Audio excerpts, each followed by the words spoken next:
A wizard is never late. Nor is he early. He arrives precisely when he means to. I'm starting off fresh and I feel good. I look good. I smells good. I am good. Happy Friday, my friend. Here's a message of importance to millions of people who are continually pale and washed out, weak and run down. Doctors will tell you that these conditions are often caused by a deficiency of iron.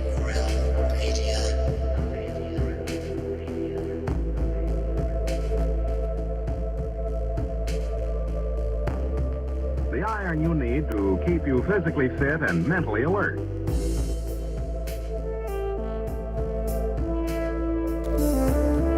Medical studies show that 2 out of 3 women and many, many men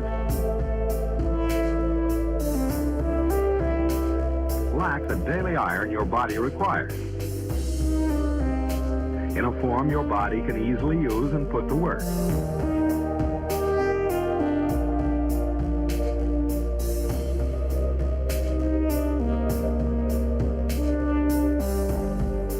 Every dose gives you more than your daily minimum iron requirement. We are awake, we are awake, we are not alone. We are striving for more. So if you're not getting the iron your body needs,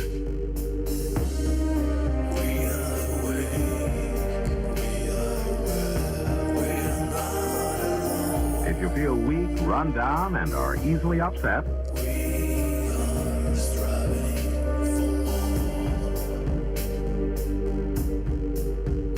start taking iron today.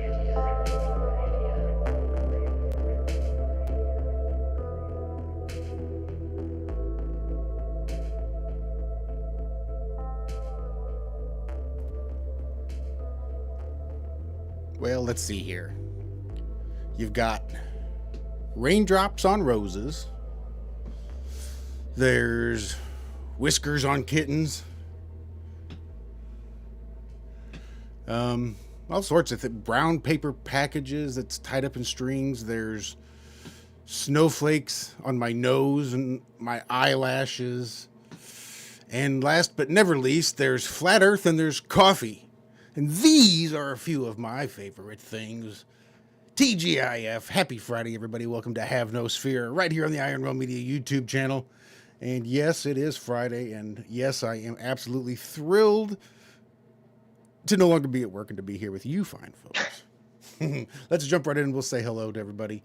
Let me get this, all my stuff's pulled up here. Real simple things going on.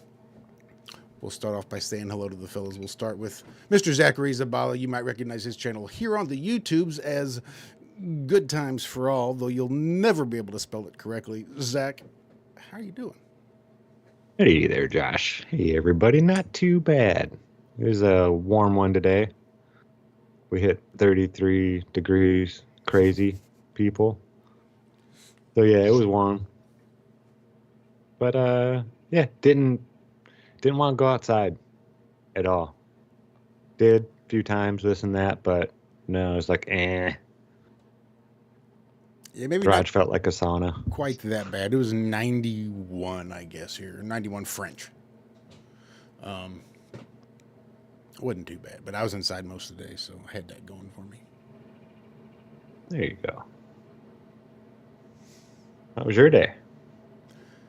Nice and quiet. For as slow as our company has been getting government contract work, I seem to be pretty busy. And I was juggling, 4 different jobs at once. And I came in yesterday and was able to knock out 3 of the 4. So now my little area is much more clear and tidy and organized without stuff everywhere. There you go. Nice. Yeah, that's always a good thing. Nice to have a tidy work area. Oh, for sure. And there's a profit sharing meeting next week, so we'll find out exactly how much money we're not going to get in a bonus next week. Yay. Yay. But we can move I on know over. there's another dude out there. There is, and we can head on over and say hello to Mr. Walt Johnson. He's got a channel here on YouTube, Flat Earth Head. Is there I do. another channel, or is all your gaming now on Flat Earth Head, or do you have a No, second no, I channel haven't. for Yeah, I gaming? figured what's the point? I would have to like hide my VPN address and my CQD and all them things I don't know how to do to get through the blockade at this point. I'm just playing for friends and family. That's all. Yeah, it's still Flat Earth Head. I'm here. Look, there's too much gabbing. You guys hear me way too much during the week, and I ranted a lot this morning. So let's just say things are fine. Haven't got the cat back yet, but we will. And let's say hello to the gentleman of the hour, Mr. Robert Thompson from Flat Earth and Coffee. How are you doing, friend? You have no idea how eager we all are to get to know you and how forward to this we have all looked. Awesome. Well- No, glad to be here. I'm here in the Philippines. Super warm, like every day. Temperatures are constant, but opposite. Where Zach? Real quickly, where are you again? You got to remind South me. Carolina. Okay. Yeah, we're having But, a warm spell right now. All right. And I'm So, yeah, down in the howdy. swamp, in case you couldn't tell from the accent. I'm in South Louisiana, so it's hot and muggy here pretty much constantly. It's 93 right now And that's over 33 degrees right there. at 6 p.m. Right? Yeah. Yeah. Wow. So, Bobby, man, it's awesome having you on. I know I've got to chat with you before. I've been over on your show, Flat Earth and Coffee. I never realized your name was Robert Johnson until Walt just said Thompson. it. Robert Yeah. Thompson. Robert Thompson. Yeah. Okay. He's easy enough to make. That would have been amazing, though. Yeah. Yeah, I quit. Then we really doing- would be brothers from the same mother, maybe. I haven't done a live stream in a while. I kind of took a break from that.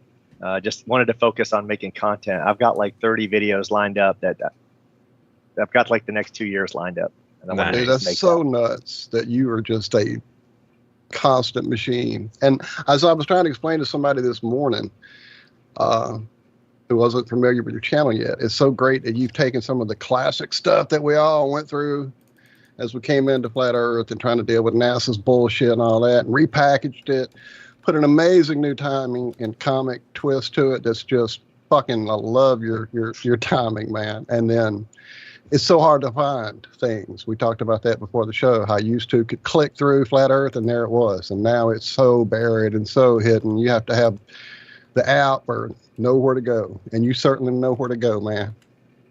Yeah, I don't think I'm particularly great on it, but some people convinced me that there were people who would appreciate the way I do it. That someone said, like me, I default to Jaron, Nathan, Oakley, and Austin, but so I've had people say, I just the way you do it resonates with me, and I thought, okay, well then I have to have a voice. I want to communicate this to people. Yeah. Yeah, Kinda it how can't be just like one person or even 2 or 3 or 5 people, because there's so many different types of people out there that like to hear it a different way. And yeah, I do. I love your approach, man.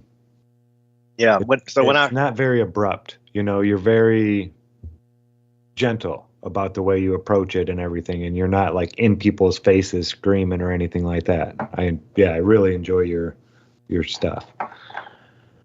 Yeah, and I think just communicating we all have a slightly different understanding, because half of it is a belief, because we don't know how everything works, and once in a while we speculate on our beliefs, and I'm guilty of that. I try not to, but people have pointed that out. They're like, "Oh, you just mixed in a belief." I'm like, "Oh, I did, didn't I?" So it's hard to just spit facts, so to speak. There's a few things we just don't know. Yeah, that's why you'll see a lot of my videos. It's asking questions. Yeah. I like it's not that. making a statement. It's just asking a question. It's like, hey, I found this. What does this mean? Yeah. But the one thing that is a fact to me, that's the easiest for everyone to see if they'll just look, is that we're being lied to. And that's the single biggest evidence. The single biggest evidence is we're being lied to. And there'd be no reason to lie. Like, all these people are up in arms about TFE right now. And I'm like, did I miss something, or are there fake 24-hour sun videos in the Arctic? Because we have them in the Antarctic, and we wouldn't if there were a real one. So Yeah. If they have to fake anything, there's got to be something going on. Pure and simple. That's my thought process. The thing that kills me, man, and it's happened to me personally with so many friends, is I've known these guys my whole life, or, close to it, and we've talked about so many things. That's why they're the friends they are in my life. And yet, we got to this place, and there's NASA, and there's this possibility of the lives, and it's like, okay, so that every facet of mind control that you already know that's what government means, it's what it fucking actually means. But on this one topic, they're telling us the truth. Oh, that's all true there. I mean, I can't get that disconnect. I don't understand that. It just don't get it, Bob. Don't get it. Yeah, I'm with you. Sorry, I got a brand new puppy. I got a brand new Belgian Malinois. Oh, that's awesome. That's what I've been a little bit distracted because he keeps biting my hand and he won't stop playing right now. So sorry about that. I'll be fully with us here in a He few wants to minutes. be on camera. all, He's man. welcome to be part of the show. As you saw, that was Cleo coming through. She's regularly a part of the show, as are all my cats. So yeah, welcome to the show. What's his name? Biscuit. Welcome. We just picked her Welcome, up 2 days Biscuit. ago. Oh well, that's funny. You'll have yeah. to turn off your background for us. Yeah. That background I thing got the same hides them away. Yeah. So, some of my favorite dog videos to watch ever are some of the tricks that the Belgians do. Beautiful. Yeah. My What a little good String boy. stops me, but He's a good sitting there. boy. My little Awesome girl dog. is part Belgian Malinois, and even being the mutt that she is, her Belgian that shines through just makes her absolutely maniacal. So I do not envy you and the energy you're going to have to expend out of that dog for the next 15 years. Yeah, nobody told me they're part fox. Like I'm exaggerating, right? But I would swear they're part fox. They can. She's already sprung over a 6-foot wall.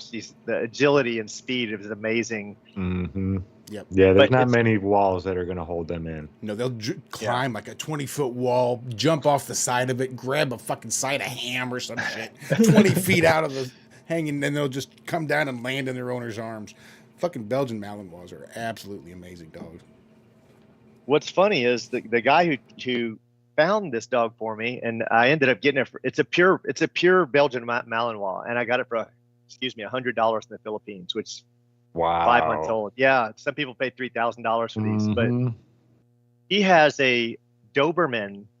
He has 2 purebred Dobermans and bred one with a purebred Belgian Malinois.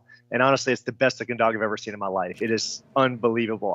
I want that dog more than anything. It is I so want good that looking. dog. I bet that is an absolutely gorgeous dog, and I bet that fucking dog is smart as a whip. It's still a puppy, but I can see it's just an amazing dog. Like I'd have that over anything. So that's the mix right there. If you can mix a Doberman with a Belgian, for me, it's a gorgeous dog. Yeah, I love But I'm a dog. Dobermans. I'm a dog lover too. And Yeah. There's not many dogs I can't love. I don't Right, think I there was is a gonna say dog the out same. there. Yeah. yeah, I was gonna say the same thing. There's not many dogs I wouldn't love, but they are really good looking. It's a really good looking breed, crossbreed. So before the show, we saved it for y'all. We started getting into it, but Walter put the brakes on and was like, hold on, wait, we're going to save this for the show so we don't, get all the good stuff out before we even go live. So we were talking to you, Bobby, about like what got you kind of started in this? What did you see that made you start questioning, reality? I wouldn't have seen it if it weren't for my mom. So I'd still be a globe head. Luckily, I never trolled anyone. It was like when it was big news, like looking back, I was like, man, I sure am happy I wasn't a troll. But my mom kept telling me the earth was flat. And she had been glued to her computer for months, and she had went down every rabbit hole, and she came to the earth was flat. She reached the end. That is the end, I think. And I said, Mom, if you don't stop saying this, I'm not going to let you spend time with my daughter. I don't want you to raise my, she might think the earth is flat. I can't let you do that. And she kept saying, just prove me wrong then. Just prove me wrong. I kept telling her the standard things. Mom, we got pictures of Earth. We go to space. I was telling her the same thing we hear from all the globe heads. And she's like, prove it. Just send me the picture of Earth. And I remember sending her the first picture, and she's like, that's actually a CGI composite. And I do some research, and I went down that road, and I said, okay, well, we have GPS. And I start looking at it. Like, well, that doesn't really mean anything because you don't know where the signal's coming from. And every road I went down, flat Earth either had a better explanation or at least just as good a possibility, right? So, but I saw that everything kind of leaned flat Earth, and then I started seeing things like later on, it just got worse and worse and worse for globe Earth, right? Like it once your eyes are open, you just start seeing. Once you start looking, it's like really looking, not just precursory, oh, flat Earth Society, ha ha ha, but really do the research. Yeah, man. I mean, you can't not see it. It's crazy.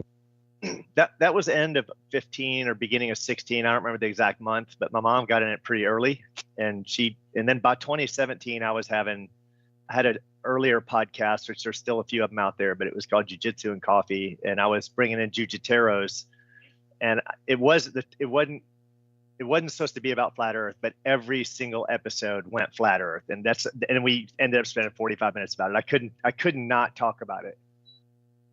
So by 2017, I was telling everybody. I was telling my students. But I knew there was a problem the first week I looked at it. It took me all of a week of investigation. Of course, back then, YouTube was what it was, right? But I knew in a couple of days, of looking at it, I was like, oh, once I looked, I was like, there's a problem here. The weather balloons go up. You mentioned talking to your students about it. Yeah. Enlighten us there, if you don't mind. I've taught jiu-jitsu since 2005, and I had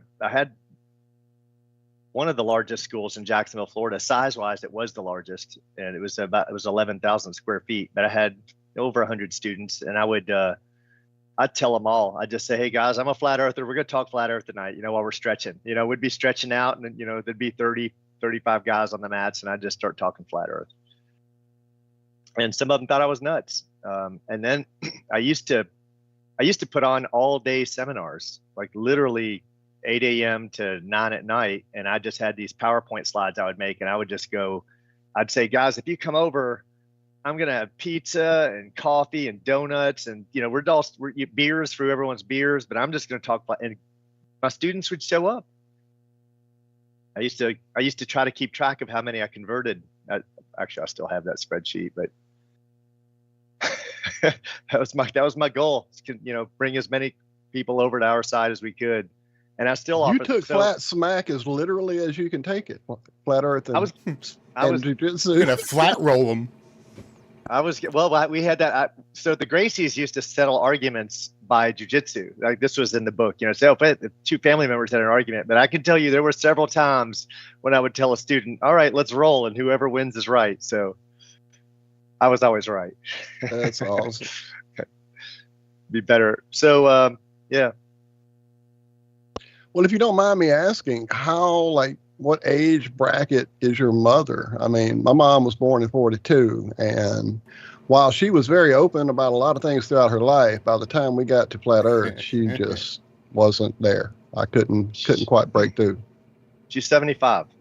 She is 75 today. So about she the same age then. Yeah. Yeah, I think. Yep. I'm embarrassed to say I don't know the year she's born. I know her birthday, but I didn't commit the year.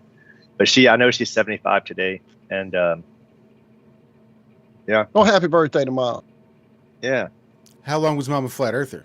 Like her whole life? Has she always been a flat earther, or was no. She ran into this and she somehow stumbled onto it. First it started with transgenders. That was she got on that road first. Bobby, everyone's a girl, right? Everyone in Hollywood's. And I'm like, okay, well, that didn't mean anything to me. I was like, let them be, good for them. But when she started talking flat Earth, then I was like, Mom, I can't let you teach this to my daughter. I can't. Looking back on it, like, wow, man, that's how divisive this is. That's crazy divisive. It's why it's so important, because until the truth is 100%, we're gonna remain divided. And yeah, well, I'm so it's glad amazing. You guys came out on that side of that situation. Unfortunately, in my situation, the grandkids haven't been here since about 2017, I guess. Once the Gleason map went up and the studio was fully set up, and there was no walking through the house without seeing something that would lead to a question, they now can't visit. We only can go see them. So unfortunately, that doesn't always land right for people. Yeah. And, like you said, the intensity of such a thing, like you can't see this child who is part of your blood because of something you think. What the fuck is that? Yeah, and I was one of them, right? You're sitting there, you think that it's so ignorant that you're afraid to have your child associated with it. Like I do understand it because I was that guy, right? And now here I am on the other side going, man, this is the most important thing in the world. Like you have to share it with them. Like they're going to grow up with a completely different set of morals if they don't, because I wasn't even sure there was a creator. Like the one thing we can all agree on is there's a creator, right? Wherever that takes you, there's unquestionably a creator. You don't end up in a cosmic terrarium without a creator. So that much is for sure. Yeah, I would have considered myself an atheist before. Well, it wasn't flat Earth. I found the creator through Fibonacci sequence. But yeah, I changed after that. I've always been me. Like I try to be nice and this and that. But the way I treated myself, I started caring more about myself and my well-being and my body and things like that and what I ate and stuff like that. I quit treating my body like an amusement park. Started being thankful for it. Yeah. And this place. Yeah, it changes you. Yeah, it changed me to my core. I thought I was a good person. That's the funny thing is I really thought I was a good person. Like I thought I'm in the top 1% of good people. I'd never kill anyone. I don't steal from people. I don't. But there were some things, like I didn't treat women. I freely had intercourse with women. Let's put it that way, right? There was things that I do that today I think is totally wrong. I just think it's totally wrong. I don't want my daughter to grow up like that. I regret. It was just ungodly is the way I would say it. I don't try to push any of that on people. I just say, but I do believe anyone that goes down this road who's atheist or agnostic, it's going to change you at your core. You're going to reevaluate some things. And that's why it's so important. Like people say, well, it's not a salvation issue. And I'm like, well, you don't realize this, but you're really lukewarm. I mean, I hate to say it. If you think we're spinning through space, you may think you're not, but you're lukewarm, right? Like you don't know what belief is until you know the earth is flat. Then you know what like true faith is. Well, it's not even faith at that point. Then it's just knowing. It's beyond a belief. You Yeah, now know. yeah. And the creator tells us this in the book. Once you see my creation, you will know my existence. Yeah. So elegantly said. It's like, how can you deny me? Yeah. And that's why it's so important. But this was so perfectly woven by some of the greatest minds over such a long period of time. And everything was meticulously put together to fit it and to try to explain that with someone. And if you come at them with anything logical, then they just flow down every piece of science out there. They just hit you with the book, everything. And you're like, dude, they eventually hit you with something you don't have an explanation for, like something. And it's hard. If they don't want to look, they won't look. It is frustrating. Yeah, I was so grateful early on. I had a friend's sister actually who kind of was early with knowing some stuff about the Mandela effect, which shocked me because she had never talked to me about anything like that before. I knew her. We were friends. We'd gone to a few concerts together, but had no idea, she was into stuff like that. So I'm like, oh, what the fuck? Hey, the earth might be flat. We started about an 8-month head-to-head, you're crazy. Show me how. Show me why. And I would bring her every fake, and that was the thing, but NASA. And I would show her every fading in person and every jumped over footage and all the stuff you keep bringing out on your channel. And it was just like beating my head against the wall. But it definitely made me, she was asking me all the questions. I had no clue. How about snipers? So I went and found it. And, this guy said he just closes his eyes and guesses, essentially. So there goes your idea of this whole ballistic computer in somebody's head. And then, what about the Southern Crux? Well, if you look in the Times, yeah, it works for a big fucking area that's spread out. It don't happen all at once. They don't see it all at the same time. They're about 6 to 12 hours apart. Come on, let's do, she just kept throwing it at me. It was great.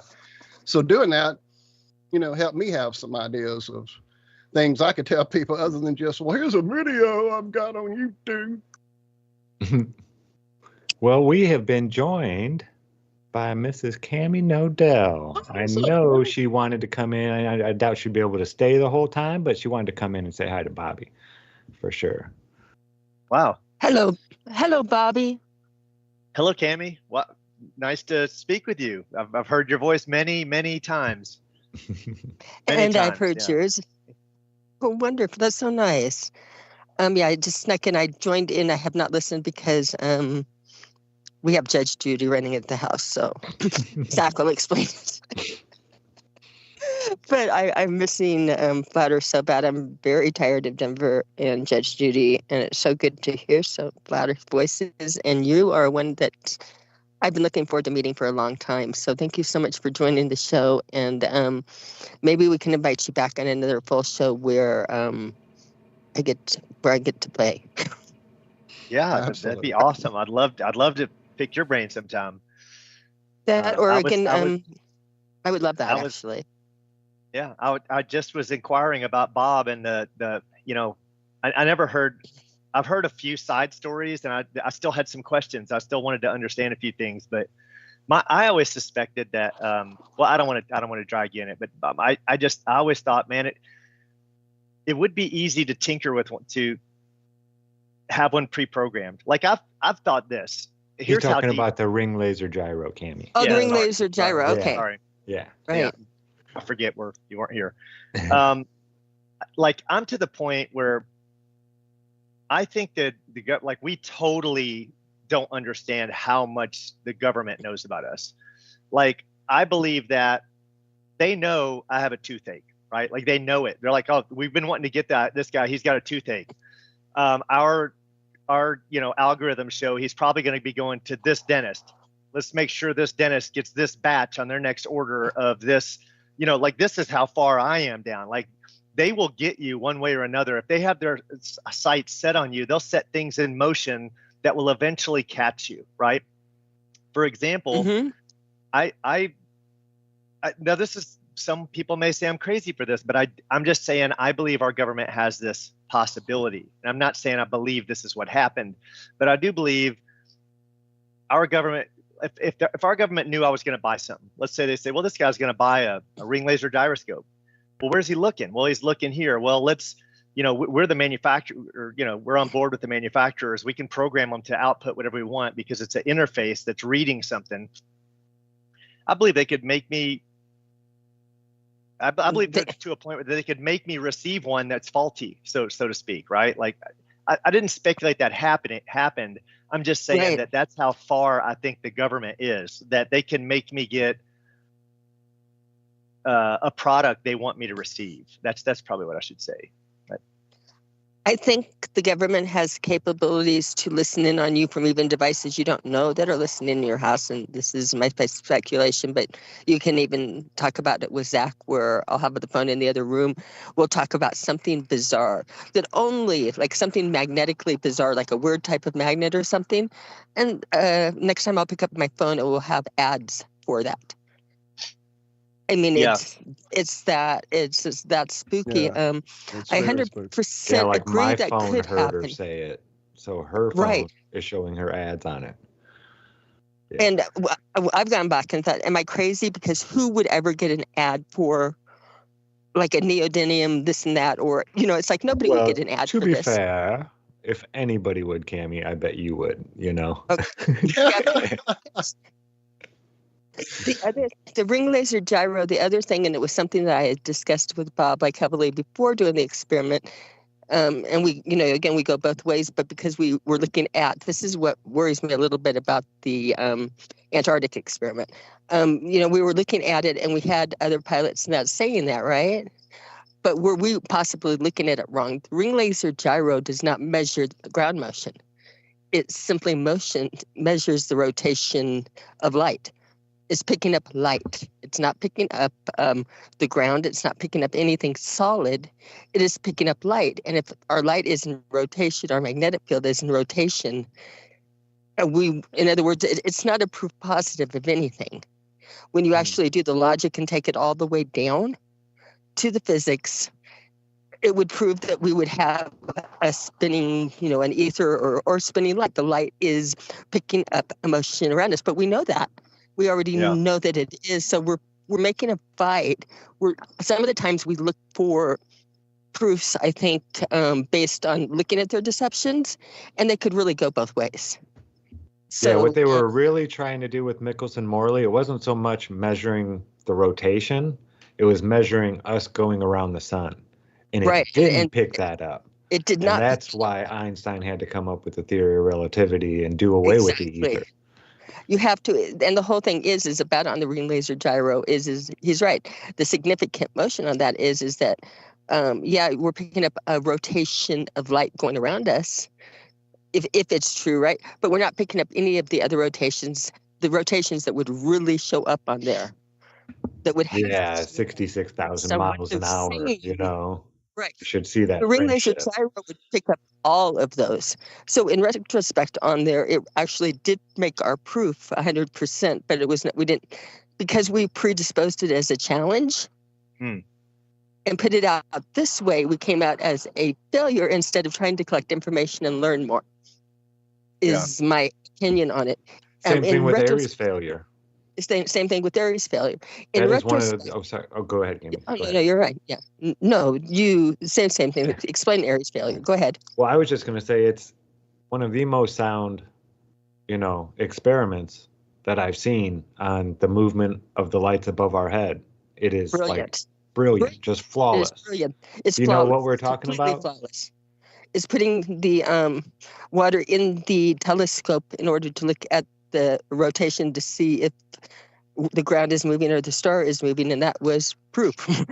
They have one telescope that's empty, and they aim them both at the same place, and then they fill one up with water, and if it's pointing at the same place, then the Earth would be moving. But since the stars are moving, so it took the light to get down there a little bit longer, and it was off a little bit. But if it's the Earth moving, it'd be the same no matter what. Yeah, it's just genius. It's just really genius. And the people that thought up to do that experiment, the mind that goes into the, thinking of the experiment, that is genius. That is perfectly genius, and it is proof. Aries failure is then they call it a failure, and then just don't talk about it and say why it happens. There is no explanation for that phenomena. And then the ring laser gyro again doesn't pick up anything else, and so that's also a proof positive. And again, we're learning so much, and they put so much deception into it. So you have to stop and really analyze every step of the way. What is that equipment measuring? What is it doing? Could it be faked? Why would they fake it? Or that. Now the ring laser gyro, the one thing about it is they could have said that people were looking and they could have picked up Rick, but Bob did not purchase. In other words, the gyro was not purchased at all by us or through us.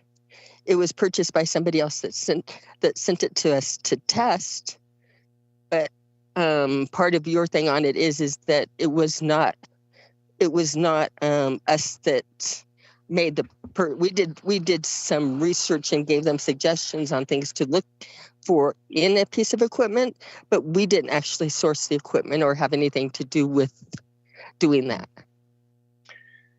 Yeah, that's good to hear. I mean, the good thing is every single mechanical gyroscope does show that we're stationary, right? You put it on a 24-hour clock base, and it turns at 15 degrees an hour. But you've already proved the accuracy of it, and to me, that's all the evidence you need. That's the most exactly, and that got. And again, that is measuring of the physicality, where the ring laser, the fog fiber optic gyro, and the ring laser gyro, what they are measuring is simply the light as it's going. And again, it would make sense that there would be a rotation. We have day and night. We don't doubt that. Yeah. Yeah, we have a magnetic field. We have a magnetic field. We know that magnetic fields are always constantly in motion, rotating. That's what they do. They don't know how to do anything but that. And so it's like, okay, well, this really makes perfect sense. And my husband is a genius, and he did go through with like the following through, and it was, given by pilots that said that they got to where they were going anyway without using the correction. But I would have to like reassess the course they were on and how much it would have been affected. I mean, that could have been it too. So it's just really stopping, if we stop and analyze, we know our world isn't spinning, but we also, I think, need to be careful, very careful with thinking through, possible, like, for instance, I'll say that if we see a 24-hour sun, in Antarctica, I do not see that as proof whatsoever of a round Earth or of a spinning globe. Because even though they say that, on a coffee cup caustic that you cannot create it, you can create it easily with the natural. If you look at magnetic fields, when you get them cold, they act like mirrors. They also circle things. They have a lot of properties built into them that cause effects that we're looking to say that, they can't be there because we don't see them. So in other words, if you actually have and put in where our rotating magnetic fields are, there's a possibility, not a probability, but an easy possibility that it would work in a kaleidoscope sky type of way. If you would think of like a kaleidoscope, our magnetic fields could create that effect where they could sit circling around and go all the way around. Do I think that's happening? No, because I had friends that lived in Antarctica, Robert Short, an early flat earther, who actually had lived on a base before, for 3 months before he was a flat earther. And he was like, wait, I never do remember seeing it. Like all of the, it was him going back in hindsight, right? But he didn't think to measure it there because, again, why would he? He's on the base. But I've talked to a lot of people, and I also talked to them about, more intriguing about Antarctica is why, if you go from the base off of South America and fly it to the base under Australia, why do you have to go into the northern continent? Because all the military flights track them going into the north of the equator in order to get between the two. So I think that's a more intriguing. Why did they get from this to stop off in California? I think, I think there's more intriguing proofs out there that it's split. It's not where we say we are. We have so many good proofs. And to me, I'm interested about the Antarctic sun because I want the information on how do the light work, how do the boundaries work. To me, it's information, but I've measured the ground. It's flat. If we can see a 24-hour sun in Antarctica, the ground still doesn't measure curvy, and we're still not.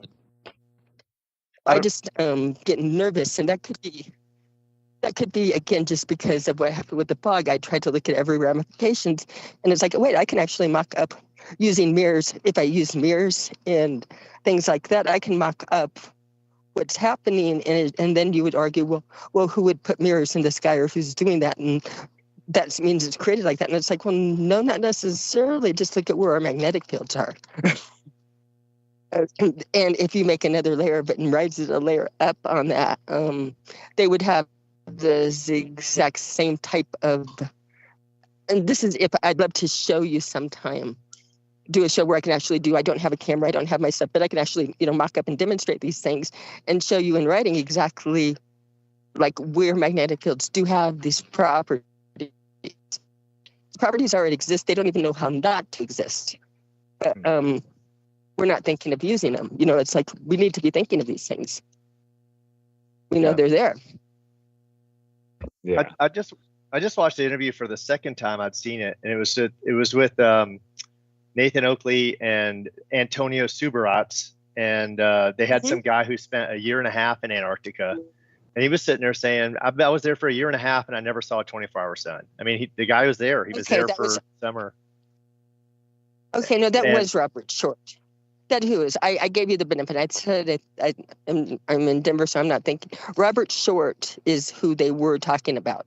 And the same person they were talking about, I spent hours on the phone with, going over information and doing and cross-referencing things. Yeah, he wasn't the first one though. I've seen interviews from two or definitely two. I can remember two. I can remember the faces of two that said they lived in Antarctica, and both of them said the same thing. I never saw a 24-hour sun. I was there when it would have been there. And on top of that, Exactly. you wouldn't I have agree with all of these things. you wouldn't have a fake Yeah. videos, and there's been countless fakes. And you would also have the cams on 24. You have bases that would have cams on 24/7. So that tells me right there. I agree with that. I Yeah. agree with all of that. I agree with all of that, except for what I don't agree with is the fact that that in my mind, even if they do see it, it would not be to me meaning that. It would just mean that, oh, this is more data to work with. Mhm. And but I agree that all of those things are in place. And again, I talked to Robert Short. If you want to ever watch a video about his experience in Antarctica, if you go to Nathan Oakley's channel and sort by most popular, you will find it will be the most popular unless it changed video on his channel from probably like 9 years ago. And it's a good, again, some of the early information we came up with was some of the best. Yeah. Yeah, that was the one thing that really blew my mind about Antarctica because I came across that one kind of early in my journey while I was still researching. Wasn't 100% sure, I was thinking maybe a bigger ball or this or that. And I went, it was like 2015, mid 2015, and there was not one video about a 24-hour Antarctic sun. Right. So you're telling me people went there, they were explorers, first people ever to see this phenomena, supposedly.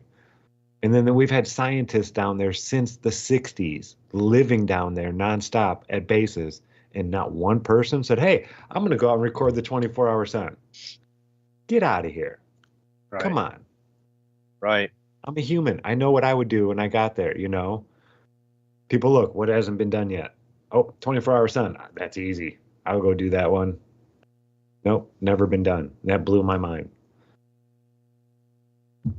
There was one video, I'll take that back. There was one of a guy sitting in his tent, and he would look at his clock, his watch, and then he would open up his tent and show where the sun was right above this mountain.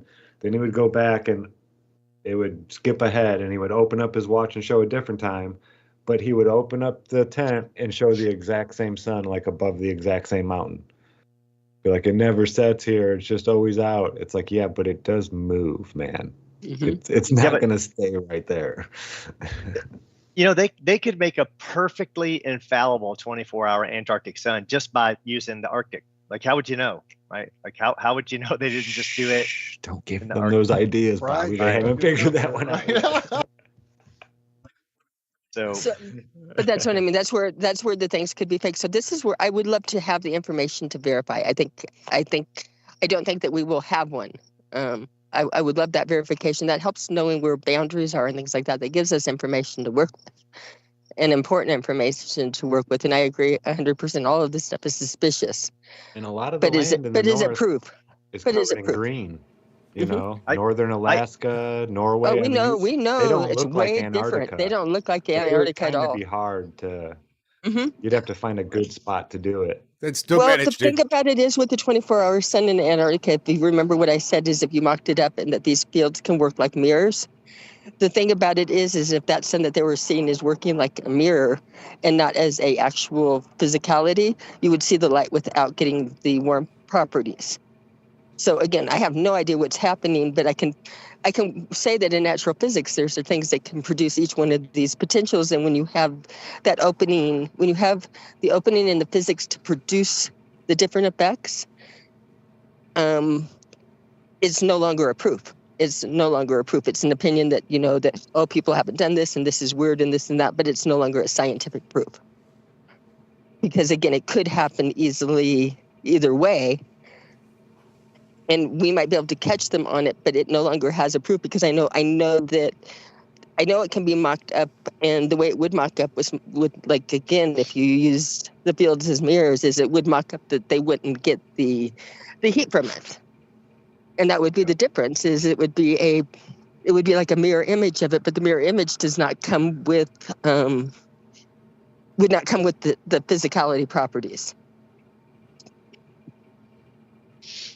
I think whatever happens with this TFE that's coming up, we're not going to get the truth, right? Like, there's one of several outcomes. Either A, it doesn't happen. There's some kind of new virus, like it's supposed to happen and it doesn't. B, no flat earthers go, and the globe earthers go and say, oh yeah, we saw it. Because frankly, I do think they're on the take. I'm sorry. I'm not trying to call it, I'm just telling the truth. I think that those people that are, the funny, I know it's changing. What we don't know is why there are people on bases now. Why can't we get somebody on a base now to measure it? There are people that, how hard could this be? Right. Are we making it, isn't there anybody we can trust in Antarctica right now? Yeah. It's It just, would have to no. be somebody without a fucking horse in the race. That's the problem. If it's Exactly. somebody who's trying to prove they're bald, and they're not going to let Right. it be what it really is or whatever. Yeah. And if it's somebody even trying to prove not a bald, they might do the same fucking Now, thing. We can't even What I trust do them. want to say, what I do want to say, as far as the physics go, the natural physics of it, along with everything else, if they do not see the 24-hour sun, that is proof positive that we're not on a spinning ball. We have a whole bunch of nails in the coffin, but that would be a definite one that would probably get a lot of people on board with flat Earth. So again, if we get there and we prove that it does not happen, that is huge. That is huge. I want to see it. I just don't want us to bet. I don't want us to put it on the line, because I truly, in my heart, I don't believe that if we see it, that it's flat. I've measured. I've gone out with Chris Van Maitre, who was on the show. I have gone out and we have forced the level. We have surveyed. We have measured, and so it's like, that's physical to me. That's physicality. So I don't even think it's a possibility. Go ahead. Bob. Well, I don't even think it's a possibility for Jaron or Austin or anyone to come back and say, we didn't see the sun. Like, to me, that's not even a possible outcome. And here's why, is because even if that is the case, to think that the governments, first off, I think we can all agree that the governments of the world are all colluding. Therefore, meaning there's a higher principality. There's a higher principality. Mm-hmm. So we have economic hitmen, and we will take out governments, and we will create wars that kill hundreds of thousands or millions of people. If this truly is a collusion and which it has to be, there's no way even just our government would allow that exposure. Like, so they would never even allow that. So even if Jaron and Austin did come back, they're not going to come back. Even if they don't see it, they're not going to come back and say they didn't see it. They will have been motivated by whatever means necessary to say, oh, we did see it. And because we can all be motivated, because we all have loved ones, and they can do the unfathomable. That's what I think. I think this is, if it's an unwinnable battle, the best we can do is come back from a neutral position. Right. I agree with you 100% on that. I definitely, that's an excellent point. So I talked with Jaron about this at length just this week, and he's like, well, at least I'd know the truth. I'm like, well, you would, we wouldn't, because, I could honestly see them coming back and saying, hey, we were wrong. And then all of a sudden they're like Joe Rogan status, right? Like, hey, but motivated. Anyway.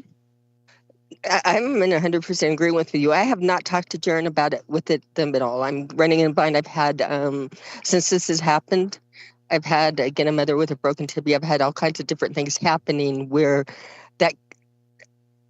and Jaron's a big boy. He gets to make his decisions, but, and I do my best never to, my one thing as a globebuster and as the flat earth wife of a globebuster, in other words, not the original globebuster, is the one thing I with the boys on the show, I don't ever want to interfere with them, suggest anything for them to do, or, in other words, that's why like on the show, I just really, to me, it's more comfortable to stay completely hands off with that part, because it was it's just the way it is. You know what I mean? I'm was Bob's wife. And so I wasn't constantly talking to them all the time. We would discuss and do the things like that, but the dynamic was not me talking to Jaron and Austin all of the time before. And it just doesn't feel, I feel more comfortable this way, being in the chat room, and that's what my comfort zone with them. Yeah. Yeah, So I told him. I like it that you talk to him, and I like it that other people have the same thoughts as me. That just makes me think that, oh, I'm not, I'm not out of line on the way I'm thinking. It's a sanity check, and I really, really love our community. Yeah, I told him I fear for him, like I did. I said, dude, Mhm. I hope, because I mean, a real possibility is, hey, here's a really good opportunity to get rid of some of the loudest and best voices. Yep. And they are, if- and they are.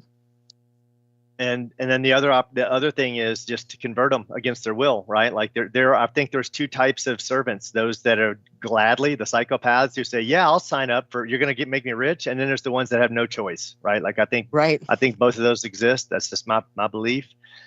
And I don't think we're not going to come. I personally just don't believe that there's any chance of us coming back with a win from this. I don't. That's just my belief. Okay. So, well, I think it's important you state your belief. I am with you. Yeah. And if we do come back with the win, if we do come out with the win again, it is spectacular. It is a good win. It is, from the nails of the coffin we have, it would be the tightest. Yeah.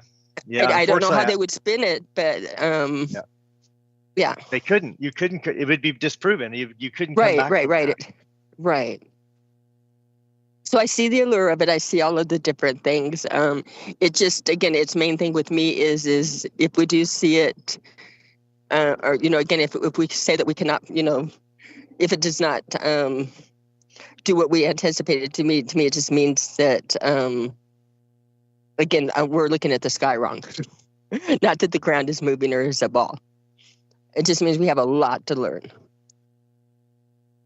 And we do have a lot to learn. A lot has been intentionally, not only it's hard to learn this way, because not only are we learning and trying to figure it out, but we're also learning and trying to figure it out while fighting facts that were taught to us as children and programmed into our head that will you have to really stop on every little dot and say, is this real or is this programming?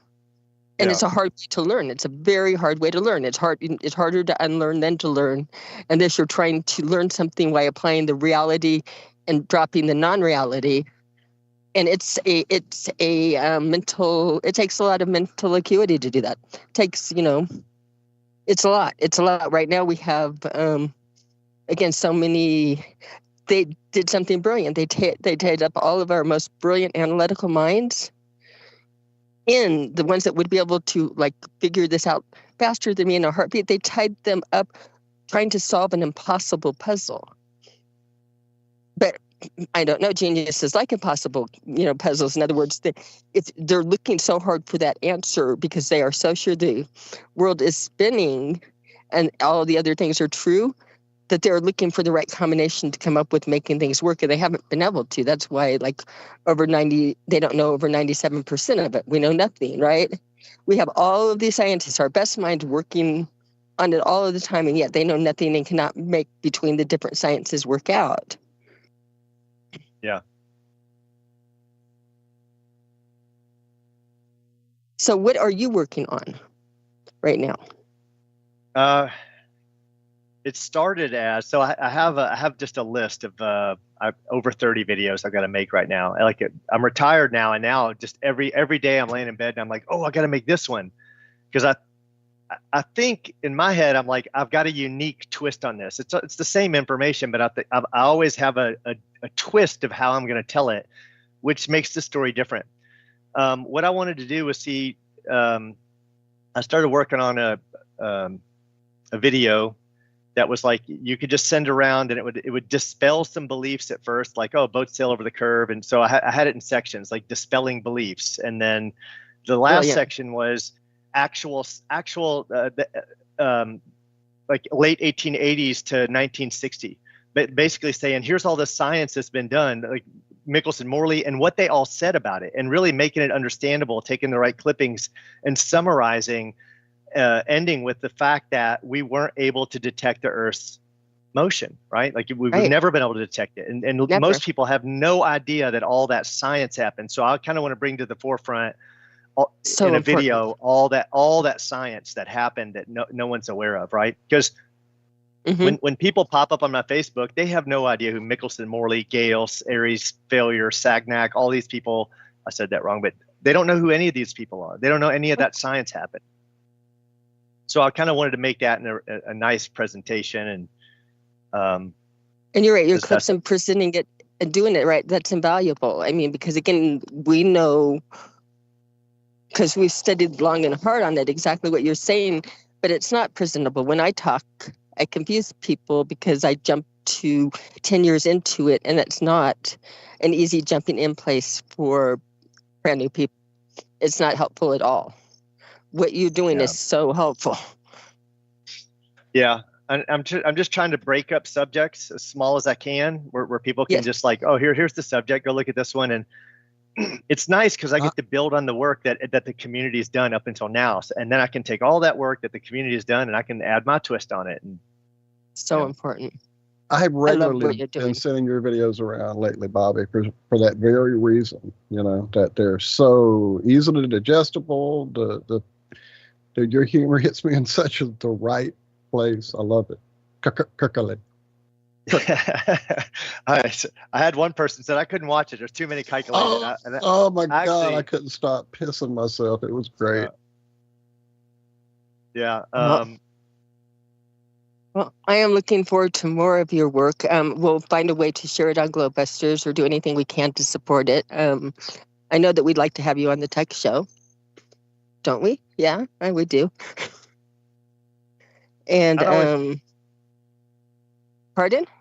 I was gonna say I'd always be happy. I think that would be super cool. Like I'd be happy to if you ever wanted to have me. It'd be super cool. Those are Thursday nights. And I think that would be lovely because what you're doing is so important. And again, making the clippables, and you're right on all of it. Nobody knows SAGNet. No, again, we live it and we forget when we're talking that it's a lot. It's a lot for people coming in. Here's another, here's a video I'm going to make. I was just looking at my list of all these videos. I hadn't thought about this until someone said something. I just showed as a possibility the light. Everyone has, the light you did, right? Where you show the light on the hemispherical dome, but it's a solid dome. And they go, oh, we'll do the experiment with the light inside. And I'm like, well, what's it matter if it's bigger, right? It's never going to be you're never going to be happy. If I make one that's a foot, you're going to say, make it 2 feet bigger. If I make one 2 feet, you're going to say, make it 4 feet bigger. So then their problem is, even if I could get them to back down on that, they'll say, well, your sun's outside of the dome. And you know what I was thinking about the other day? It really probably is. Biblically, there are multiple firmaments. There are. I'm going to. You and could have so the many sun ancient inside and outside. cosmologies, there's layers up there. Yep, absolutely, friend. A&E, right? You could have the sun may very well be. Biblically, it isn't a layer above. The sun is not supposed to be in our. It's supposed to be in the. It's supposed to be in the second one. Biblically, it's supposed to be a layer up. You're spot on. So I had never thought about that. I don't know. Working stuff to show you where it is biblically. When I come back from Denver, I would like to very much give you all of that information because you're spot on, and I have a collection of that information for you. Again, you could use or take pieces of that. But no, biblically, you're right. Biblically on all of the things, and not only biblically, but in every single religion. You take Comedics, you take Vedic, you take every single ancient text shows the multiple layers.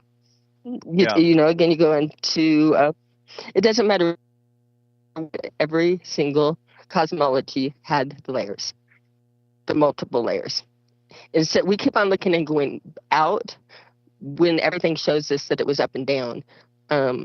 As far as the ancients, all of the when you take it back to any cosmology, again, it shows different layers going up and down. You have absolutely. I mean, you have your just I can't. Yeah. And the Rainbow Bridge. Hey, Cami, one second. Again, every single one. Step 2 feet to your right or to your left. You've suddenly gone wacky with your signal, and it was fine through the whole show. Okay. And I know you're not moving around a lot. Okay. What happened is I'm outside walking around, and I just made it back to the building because I have to. You must respect the judge. I We know. have to say goodnight. Rude, because I came into the show and I talked your ear off and I didn't let you. That wasn't very host-like of me. But I think you're just so spot on some things. I got excited. So thank you for letting me talk. If you have on, like, again, when the next show, I'm going to let you talk more. I promise. Well, Maybe. I feel honored to have had a conversation with you, Cami. So thank you for coming on. I really do appreciate it.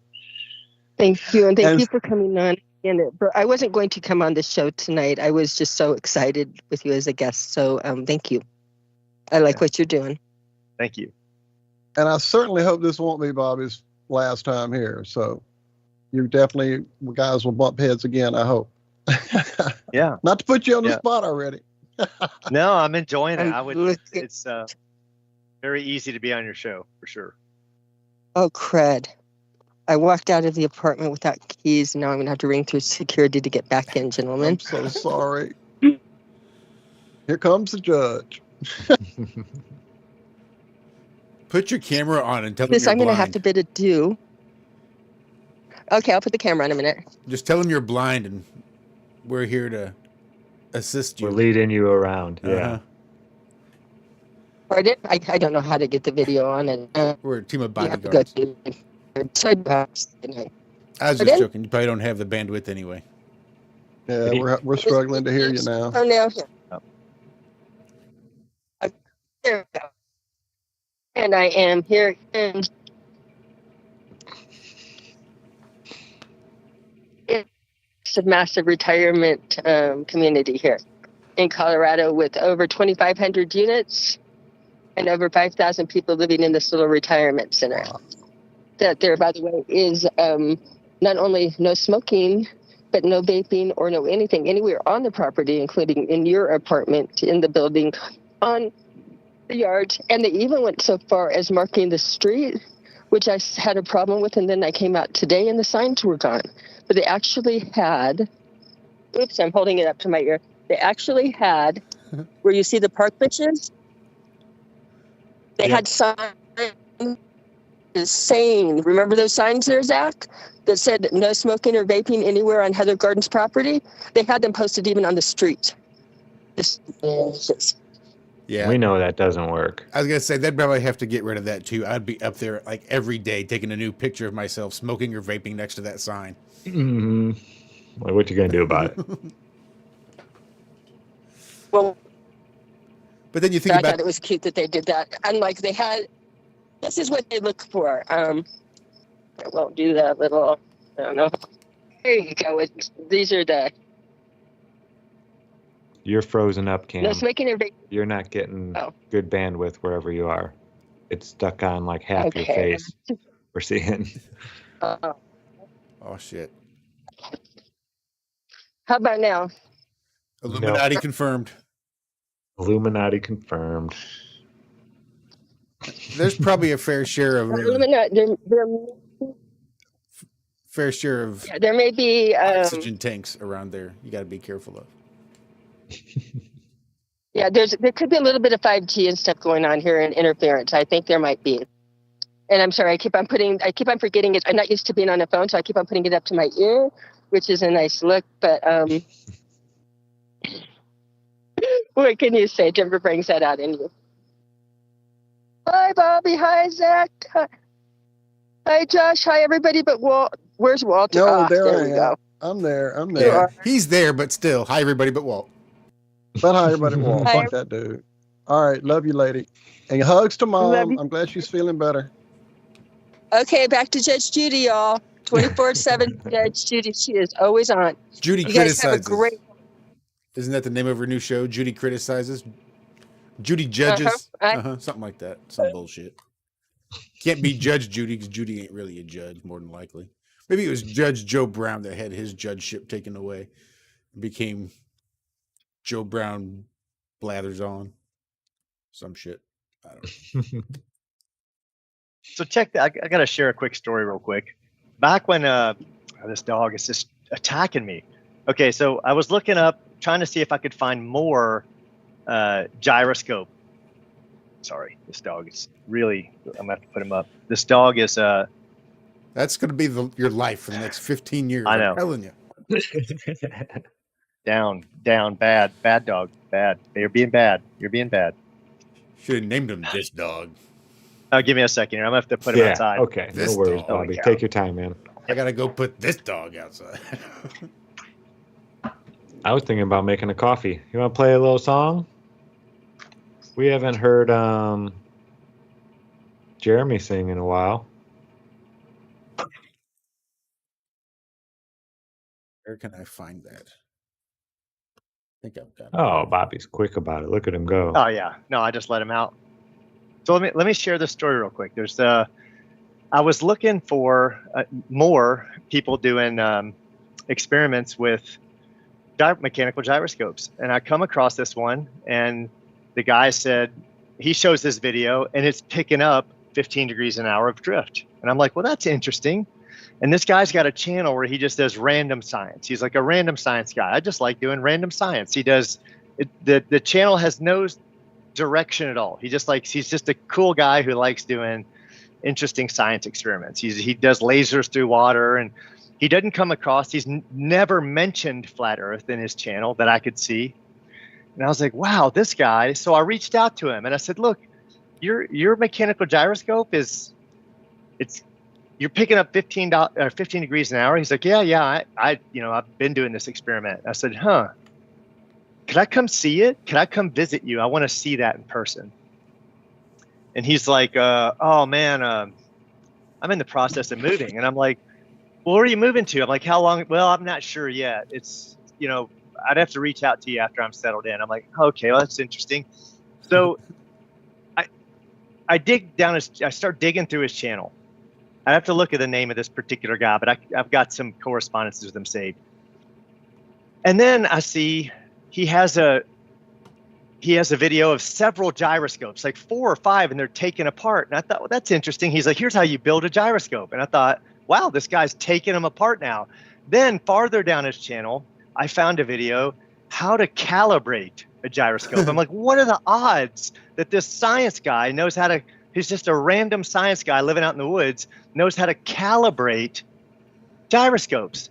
So I reach out to him. I'm like, hey, man, I'd like to, exchange more stuff with you. And he's like, well, we could talk on my Discord channel.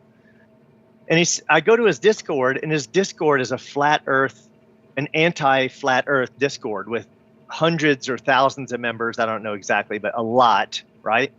And I thought, how interesting, how coincidental is it that this random science guy who has an experiment that goes against the several I've seen of, Christian, flat earthers, and then he happens to know how to calibrate a gyroscope, and he happens to have a anti-flat Earth Discord channel. What are the odds, right? That's one thing I came across. Then I came across another channel called Lund Science, Lund. This is a newcomer, and when I first found him, he's a science teacher at a school.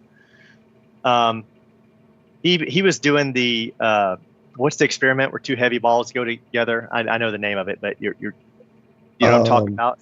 The shed. Yeah, you're there.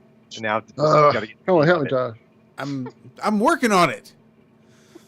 As soon as we move on, it'll come to all 3 of us. We Oh, know it'll that, all right? hit us. It'll all hit Well, us. Damn it. so he did the I bet experiment. Chad's got- He did the experiment in his classroom, right? He says, oh, we're going to do it. And he has it on his channel. And I thought, there's no one there. No one. There's not one witness in the video. He does it all himself. And I reached out to him and I said, hey, I see you did this experiment. I would really love to see this in person. And Cavendish. it would mean a lot to me. Cavendish. Thanks, Brian. Cavendish, thank you. And he never responded to me, and I could see now he's went on and done it again. And I told him I would come. I said I will drive there. I said I just want to see it if you could. But those, to me, these guys are sellouts, and they're just faking science. When we do them, it doesn't work. But when they do it, it works. But they're not willing to let anyone come see, right? Like no one's welcome. They won't. You can even ask. They don't answer. So that was it. I just had to share both of those two things. Both of those. Yeah, that's great. Can you hear me now? Check, check. Yes. Yeah. Okay. Yeah, I was yelling Cavendish. I don't know what happened. It went me on mute. Cavendish, you dumb bastards! Why they would pick those kinds of... I mean, there are so many physicists throughout time that complain about the Cavendish and trying to do it and not being able to and all this stuff, yada, yada, yada. Even Harvard professors from back in the day. Yeah, and all the videos I've seen of anybody trying to do it online, all these physics professors, one guy cut the thing in half. He was so sick of trying to get it to work. So yeah, I've never seen anything that even shows any resemblance. But yeah, it's interesting how they don't even put Flat Earth on their YouTube anymore, but they own a Flat Earth Discord, run a Flat Earth Discord. Right. What's the odds that this guy who just happens to have the anti-experiment, or and he's just a science guy doing science, but he has a Flat Earth Discord channel where he bashes flatties.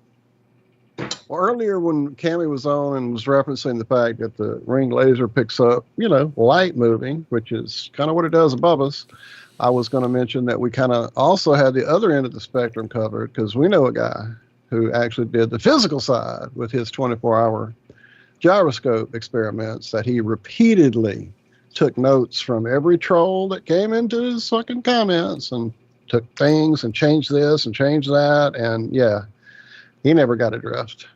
John Savage, if you haven't seen that, Bobby, I figured I've got you had. Savage. That's classic. That's a classic, right? Yeah, I've got that one. Yeah, I've got it. I've got that saved. I've got two. One of them. Rob Durham is another one.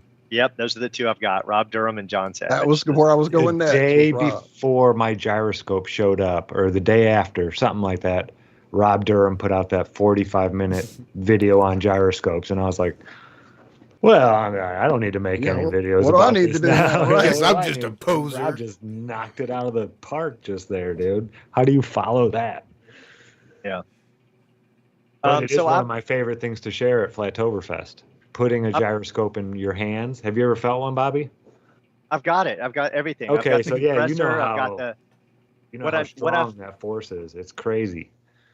What I have to do is, the only thing I don't have to complete the experiment is the table that turns at 24 degrees an hour. So I hadn't, either mine came out of a airplane and it's mistakenly drifting at 15 degrees an hour, right? It's it got used to going not that picking way. up anything, right? So it's just not picking up anything for whatever reason. It broke when it came out of the plane or whatever. But if I need to build the clock base, which I'm going to do here. I'm going to build that.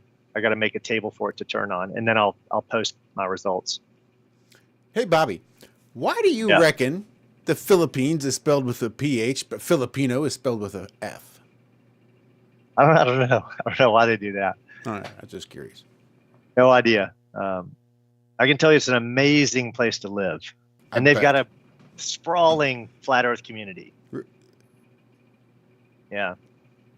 Seems like there's a couple of Philippines flat Earth channels that I would recognize. Are there a lot of English-speaking people in the Philippines? Everyone here speaks English. It's okay. You might as well be in the U.S. Universal language, pretty much over there. That's awesome. They're all taught in school, so they all speak near fluent English. Some of them speak it fluent. People who came to the U.S., work here for like 30 years in the steel mill, and then now he's retired, living up on a mountaintop somewhere with a huge, like, 8-bedroom mansion type thing with his whole family living with him on just his pension, pretty much, and the money he saved. Yeah, you can live here. So I see the conversations all the time of people talking about moving here. You can live here for $200 a month. Now, it's not going to be glorious, but you can do it. I know people who are doing it. If you have $2,000 a month, you've got every luxury you want. With $2,000 a month, you're living the good life. And it's a good life here. It is. It's always summer. It's cool at night. Food is really, really inexpensive. Everything's inexpensive here for us, for foreigners, if you have some type of foreign savings or foreign income. Yeah. So. It'd be a cool place to go. I love it. I've spent now right at about 2.5 years here, but although that was spread out over some time, but I've been here for 6 months and hopefully I'll never have to leave. I definitely don't want to fly in a Boeing right now. That's for darn sure. Yeah, I don't blame you. Don't listen, Liz.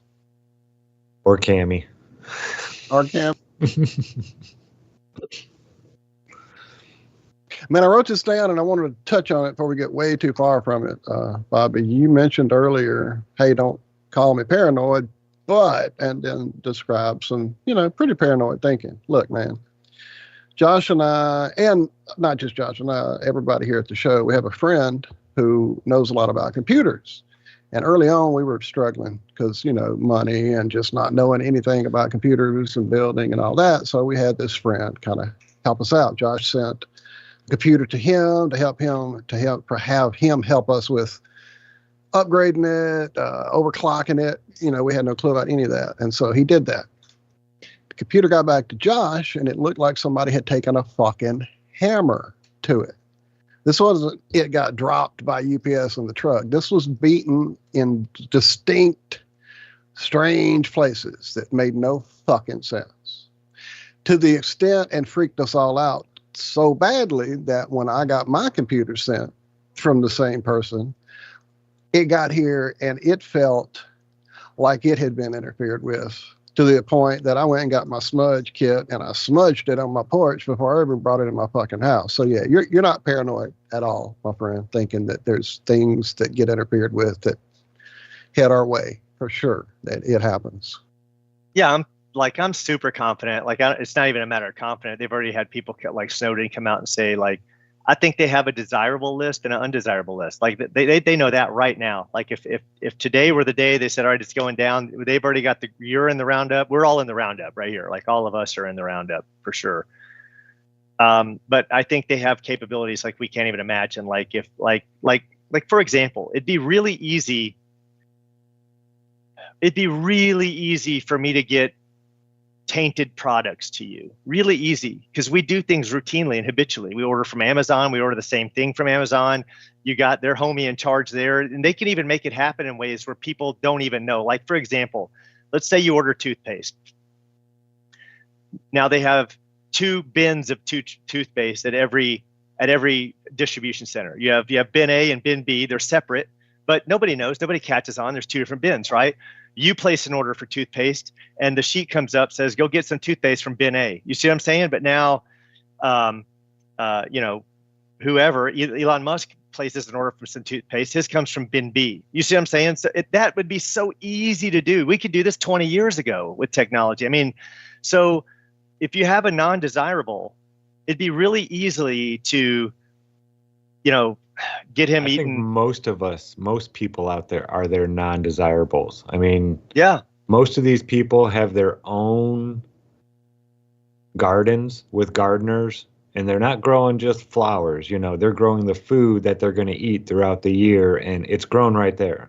They're not outsourcing or getting stuff from other places and buying it. The real like Elon Musk. Right. He doesn't buy food from the grocery store. Right. But most people are killing themselves.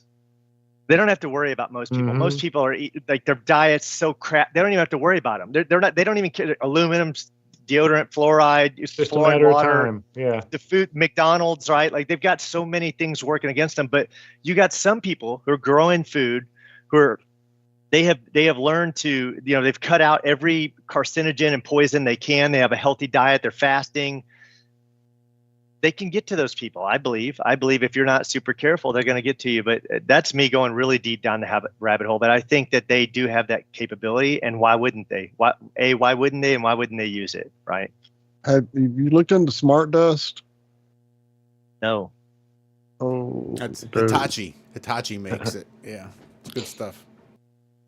Not smart dust. No, I hadn't heard of that. Crackable. It's electromagnetically reactive. All of our bodies.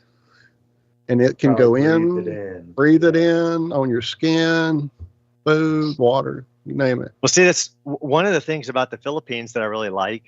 is I have not seen a chemtrail. Our skies are blue. There's nothing but normal clouds. They don't have the money. They don't have the infrastructure. Yeah, I mean, imagine it's a matter of time, but we don't have that here. Like, and our water, all the water in the city comes from the mountain. It's all, there's no plant. It just comes from the mountain. So we get natural water. We don't have anything coming down on us. All the fruits and vegetables are just grown locally, right? Like these people, they don't even have money for pesticides, right? Like I go to the market and everything's grown in people's backyards, and you can get anything. I can get pineapples, papaya, cucumbers, whatever. It's all here, bananas all day long, and it's all organic. Chicken eggs don't even look the same. I didn't even know this. Our chickens have yellow yolks in the US, like really yellow. The first thing I noticed when I bought eggs here was the yolk was gold. I mean, it was like gold. And I looked it up on Google, and it was like, well, that's because of the, I don't remember the exact word for it, but basically it's not organic. Like when a chicken is an organic free range chicken, they get these golden yolks. Because I was like, they're not shot up with all that crap, vaccines that they give to all these animals to make sure they're safe and healthy. Stacked to eat each other's shit. Yeah. Yeah. At first, I didn't want to eat the golden egg. I was like, I cracked one. I was like, what? Why is it so? It's like really, really gold. And then I did a little research, and everyone said that no, those are the good eggs. It means you got some organic stuff going on right there. That's what a natural chicken egg should look like. So everything here is just, and like, for example, another thing about it is I buy my bread there's bakery shops on every road. I can pass 20 bakery shops just going to the market, and they're all growing. They all have sourdough bread. Even if you want like normal wheat bread, it's grown that day, and it's all natural, made out of like 3 ingredients, so everything here is natural. They don't even have the money for the processes. They do have stores, and you can go buy stuff that's made in mass, but why would you? Most people just purchase in the markets and at the local bakeries, and it's all made organically and naturally. So there's a lot of truthers here. There's I go to a coffee shop, and I got turned on to the guy says, hey man, after some talking, he says, you should come to our 11/11 meeting every Thursday at 11/11. And it's a big group of expats, and some Filipinos come too, and they're all truthers. And I always give my speech on flat earth, and half of them were already woke to it. So half of them were already That's up. awesome. Yeah. So Man, Alex Michael had me thinking Spain, but you got me leaning Philippines now. Shit. this is what I like about the Philippines, and I love it, is it's really cheap. Like you can literally live here for $200 a month. Literally, you don't have the luxuries, but $2,000 a month, you can have a driver. You can get a massage every day. Like for example, a 1-hour shiatsu massage is $5 here. Now, I'm not talking happy ending. Like I'm just saying a regular 1-hour shiatsu massage is $5. You can get one every single day. You can start, and for that price, for not much more, like let's say $1 more, they'll come to your house. Like you can say, I'm going to start my morning with a masseuse at my house, right? And they do it. They actually do. So a lot of families, they'll have a haircut's $1, like the best haircut you ever had in your life. A manicure and a pedicure you can get them to come to your house and do it for $1.50 or whatever.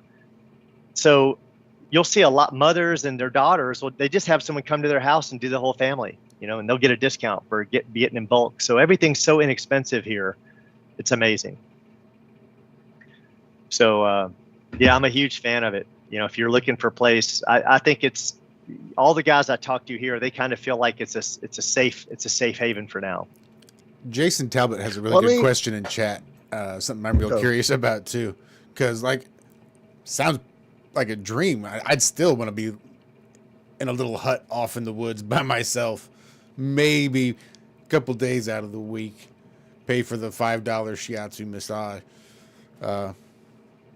Yeah, if you live in you can do that lifestyle that people want in the U.S. and that's under $200 a month, like easily. Like you can either rent land or buy land, and you'd be out there and just growing your own. Most people come here like me, just buy a scooter. You can get a used scooter for $200, and it'll get you all over the island every day.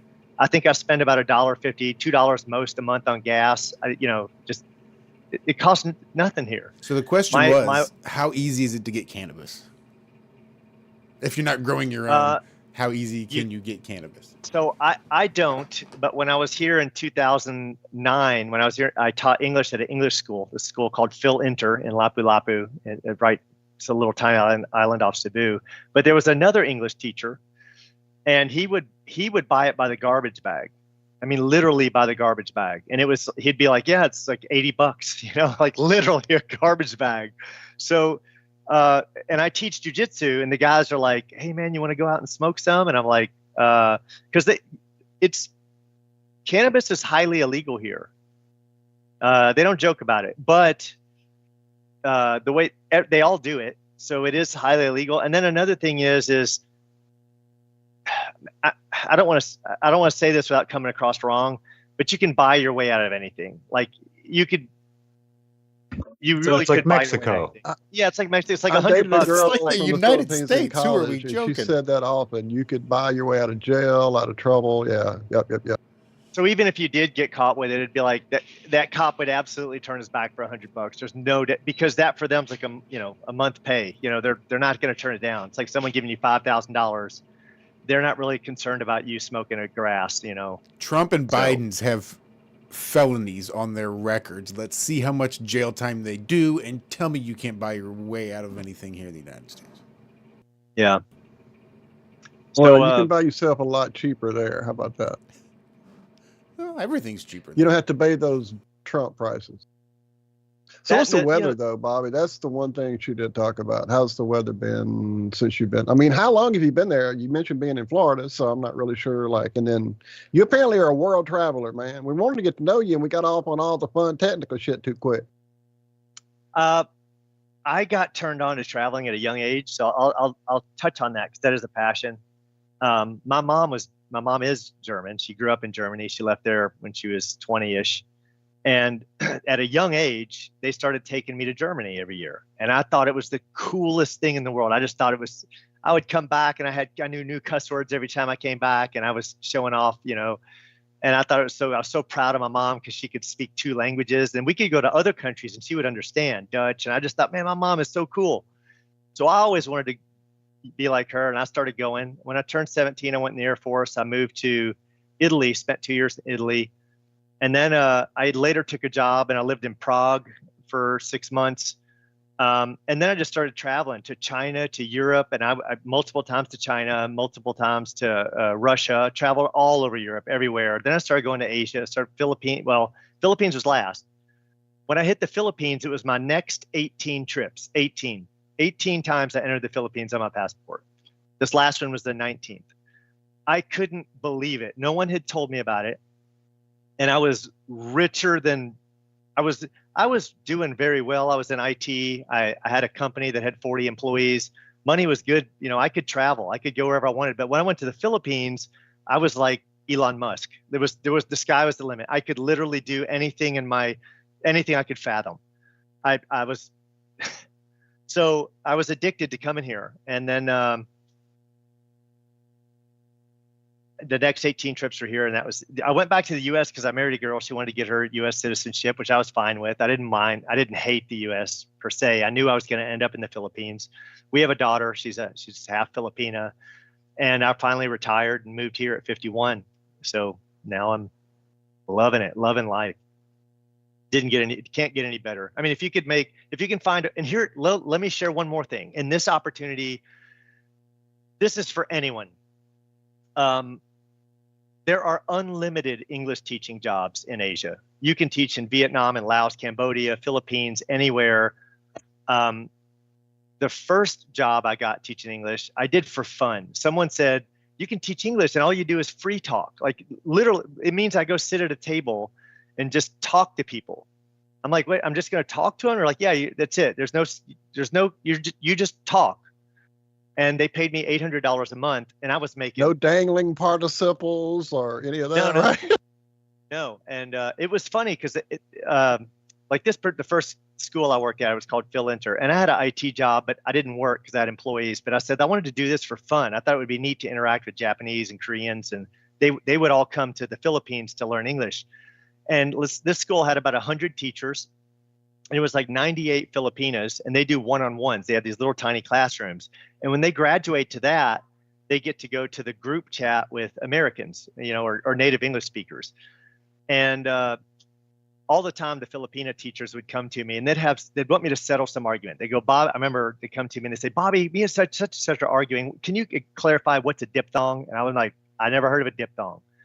Next day, they come to me, Bobby, me, such and such, we're arguing, and can you explain what a schwa is? I'm like, I don't know what a schwa is. Next day, Bobby, can you please clarify what the vowel triangle is? I'm like, look, I know all the vowels, but I didn't know they made a triangle. Just leave me alone. Stop. All right. I know how to talk it, but I don't know. That's it. That's where I can draw the line. But they were all making, like, the Filipinos would get between 100 to, on the high end, $200 a month to teach English one-on-one. That's what a college degreed English teacher in the US in the Philippines would make. If you had a little bit of experience, you would get $2,000 to even $2,200 a month to teach English here. And it's like 8 hours a day, but you get a 15-minute break, so it'd be 45-minute sessions. Some places in Asia, like Vietnam, will pay as much as $4,000 a month, and they will pay for your travel there. They will pay for your condo. They will give you meals, and you're living like a legit rock star. And we're talking, you can eat the most exotic food you want all day, every day. So you always have the opportunity to move to Asia and teach English, and it's the easiest job you ever could imagine having. Like, it is not work. It is play, and you're making rock star money. A native English speaker in Asia makes what a CEO makes of a small company here. It's crazy that this dynamic even exists, because usually a family, like the average family, if you average out the average family in the Philippines, they're living on $200 a month. You can look that up. It might have went up 10%. It might be up to like 220 or something now. But I see foreigners all the time that are doing it. You can do it. You can live on $200 a month. Filipinos can live on less. So and I just think that Making it sound pretty fucking awesome. You don't have to. Rooney's the weather's ready to perfect. go. All you need is a scooter. You don't need a car here at all. And yeah, it's paradise to me. I love it. It's 7,200 islands, just the Philippines. The Philippines alone is 7,200 islands. And here's the other thing about it is can you buy it? You can buy a house or a condo. You can buy that's easy. You can buy a house or a condo. You can rent land until like 50 years. You can buy land. They have attorneys that you can do it. It's legal. You form a corporation. You have you need a Filipino partner, but they pre-sign something saying you bought it back from them, but that just goes in the safe, and you own the land. Or if you're married to a Filipina, then you can just buy whatever. There are no laws. You can buy whatever you want because you're married to a Filipina. But I think Filipinos are the most beautiful women in the world. They win and they think we're unbelievably handsome. Like, I go there and they're like, oh my gosh, like some really handsome actor. I don't know. And I'm just like, okay, all right. So the dynamics are really, really cool here. They love us. We love them. It's just a good fit. That's awesome, man. I'm glad you found your spot. Yeah, for sure. Yeah, I will say this as someone who, no man should be lonely. Like, if you're a man who lives in the U.S. and you're like, man, I just can't you need to come here first and just check it out, because, yeah, there's a wife waiting for you here. I can absolutely assure you. So, I was offered to marry a girl from India. They were going to take me over to India and go travel around for a couple weeks. We'd get married, and then she'd come and live with me for 2 years till she got her whatever. And then whatever after that. Where it went from there was up to me. But there are women. Yeah, there are offers to pay you for marriage that I've heard of. $10,000. I've heard of that. I've had friends. I'll give you an example. Like, if a baby is half here, that baby is called mestiza. They have a term for it. And there's, they're not like abundant, right? Mestiza babies, they're typically very successful. They're just typically more successful. Like practically every actor, or they call them an artista. Actors, singers, models, they're all artistas. So there's this desire to have a mestiza baby, right? If you have a mestiza baby, it's really, really, really desirable. When I first moved to the Philippines in 2005, I was with another girl, and she said, we were at a party hanging out with some girls who went home that night, and she goes, "My friend such and such asked if you could give her a baby." And I'm like, "What'd you say?" She was pretty cute, I'm like, this is a different time for me. But my point is, like the fact that, and I'm like, "Was she serious?" She's like, "Yeah, she was seriously asking me if she would mind if you gave her a baby." And I'm like, wow. Never, just to hear that being asked. So, and I actually have a friend who had been asked that, had been proposed that, and took the woman up on it, so, I mean, it's just needless to say, it's not hard to find a girlfriend here. It sounds amazing. And I definitely heard a lot about, like I said, I dated a lady in college for, 2 years almost. And did I mute up? The cat walked across. Okay, I thought she did. And anyway, she constantly talked about just how, now she did say it was humid there a bit. Is that maybe the island she was from? It was more humid than others? It is humid. It is. During the heated, during the, the hottest part of the day, you'll sweat. There's no doubt about it. But it's like a 4-hour window where it's that hot. Up until like 10 or 11, it couldn't feel better. And after, say, 3 or 4, you wouldn't change the weather if you could. So you can do two things. You can just stay inside that time, right? Or you can do what I did, which is I live in a place called Apalong, which is on the side of a mountain, and it's high enough up that the temperature's lower. So you don't even have to run air conditioning in this place. Like, you can just live without air conditioning. So they have some pretty high mountains here. She said that, yeah. Yeah, you can just, they actually have mountains like Baguio where it's cold.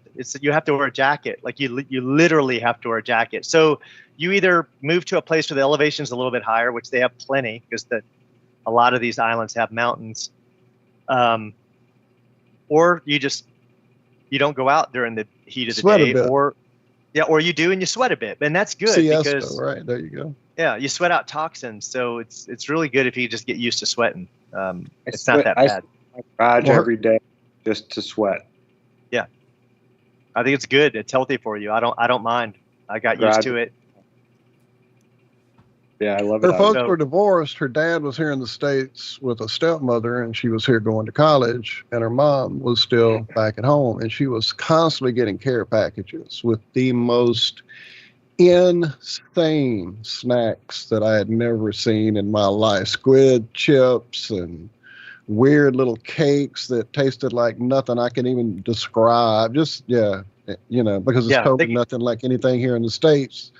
Good stuff. I mean, it wasn't like, oh, gross. It was just nothing I'd ever experienced. It was crazy.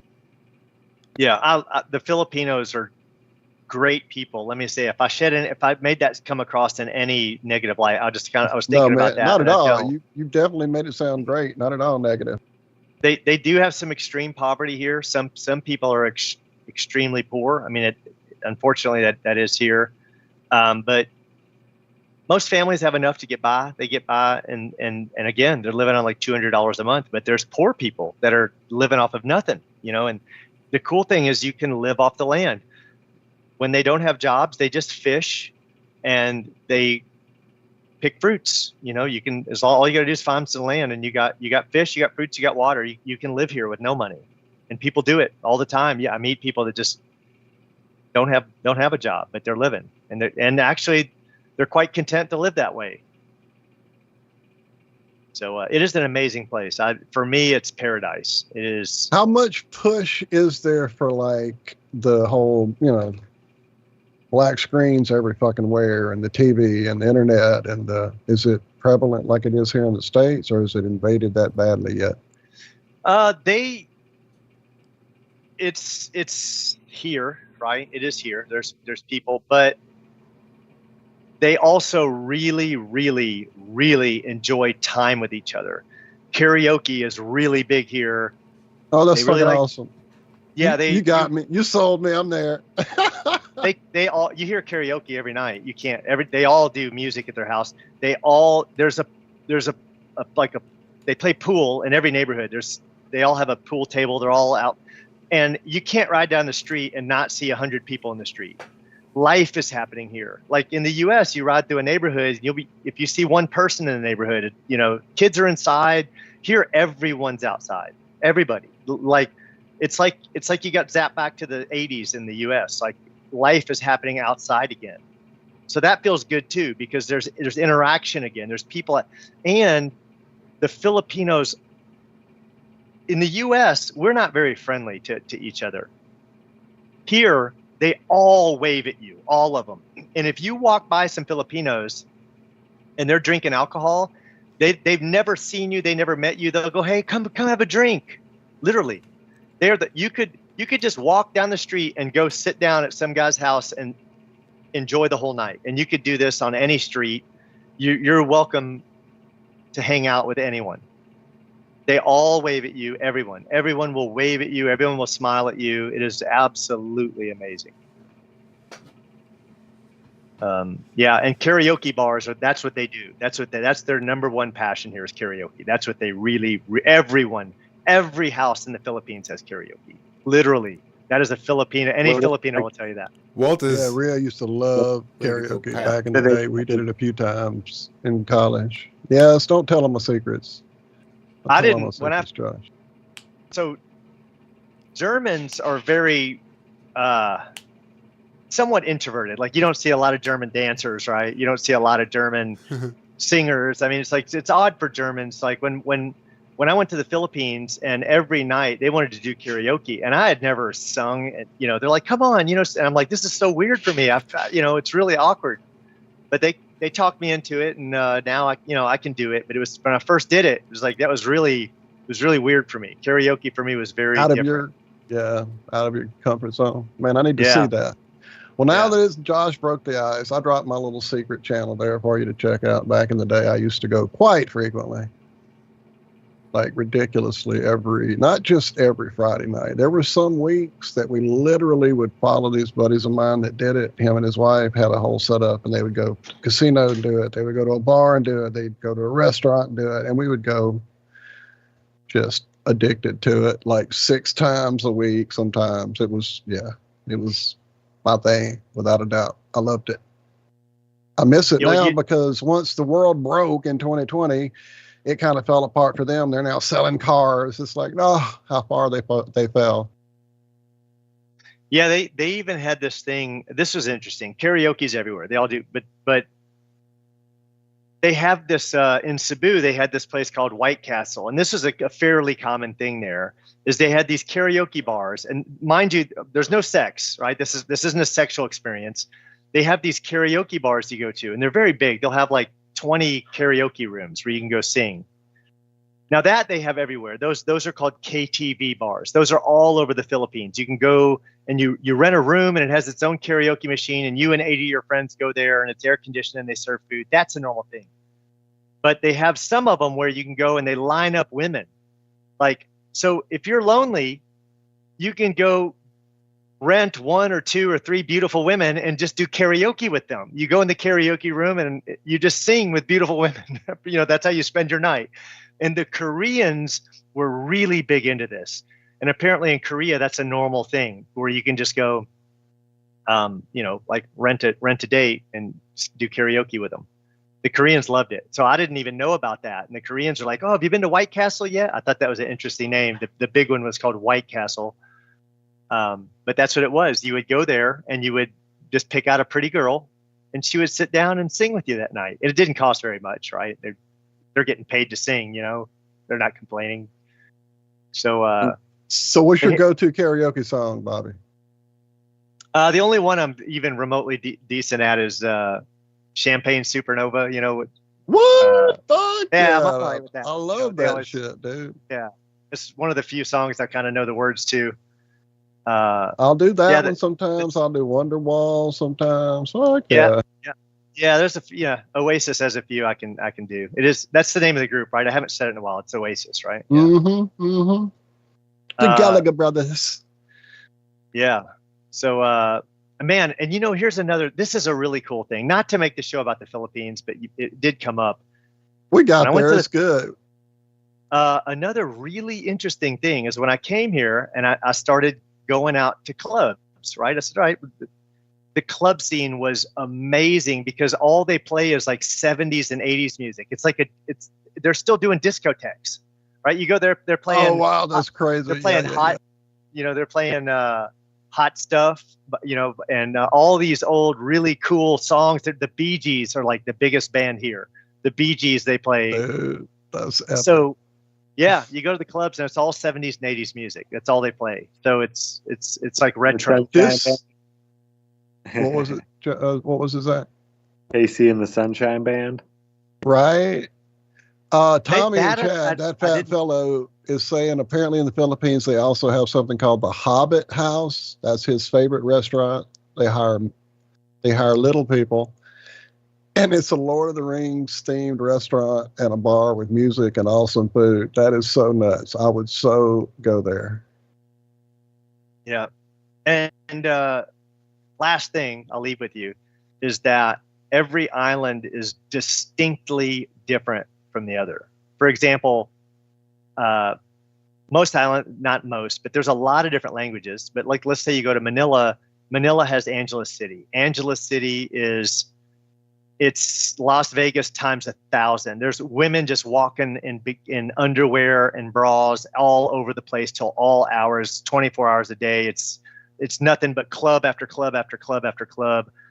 Then you've got Cebu, which is not quite. It has clubs. It's have clubs you can go to, like proper clubs where they have women dancing on stage. This isn't my shtick, right? Like this, it was many years ago, but it also has a rich environment, like of malls and of beaches, and it's very touristy.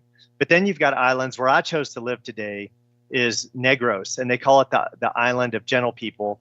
And there's really no clubs here. They have like a handful of KTV bars, but there's nothing like Cebu, and nowhere near like Angeles City. They don't have a strip club here. There's no strippers, right? So they've got every range of island. They've got really, really super conservative islands where that is the norm across the whole island. It's super conservative.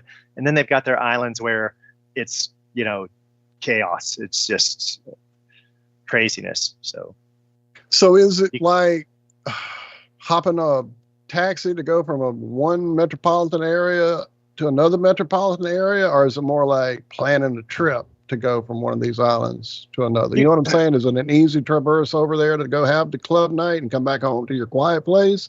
Or is it like, okay, you got to plan a whole adventure and you stay the weekend or the week in a hotel? And you could fly just about anywhere in the Philippines for $35. You could like fly from Manila to Cebu, wherever. It's really, really cheap, $35. Or you can take your scooter or car they have ferries that go between all these islands. So I can just ride from my house, hop on a ferry, and it might take 45 minutes to go to the next island or 30 minutes to go to the next island. And then you can drive to the end of that island, get another ferry. You can basically take ferries between all these places. The island I'm on of Negros, it's probably 18 or 20 hours to ride around it. Like it's a big, big island. I'm just guessing, but if I just ride across it, it takes me 6 hours. But I didn't even go to the far end. I didn't go from the too far end. So it's probably 18 or 20 hours to circle it.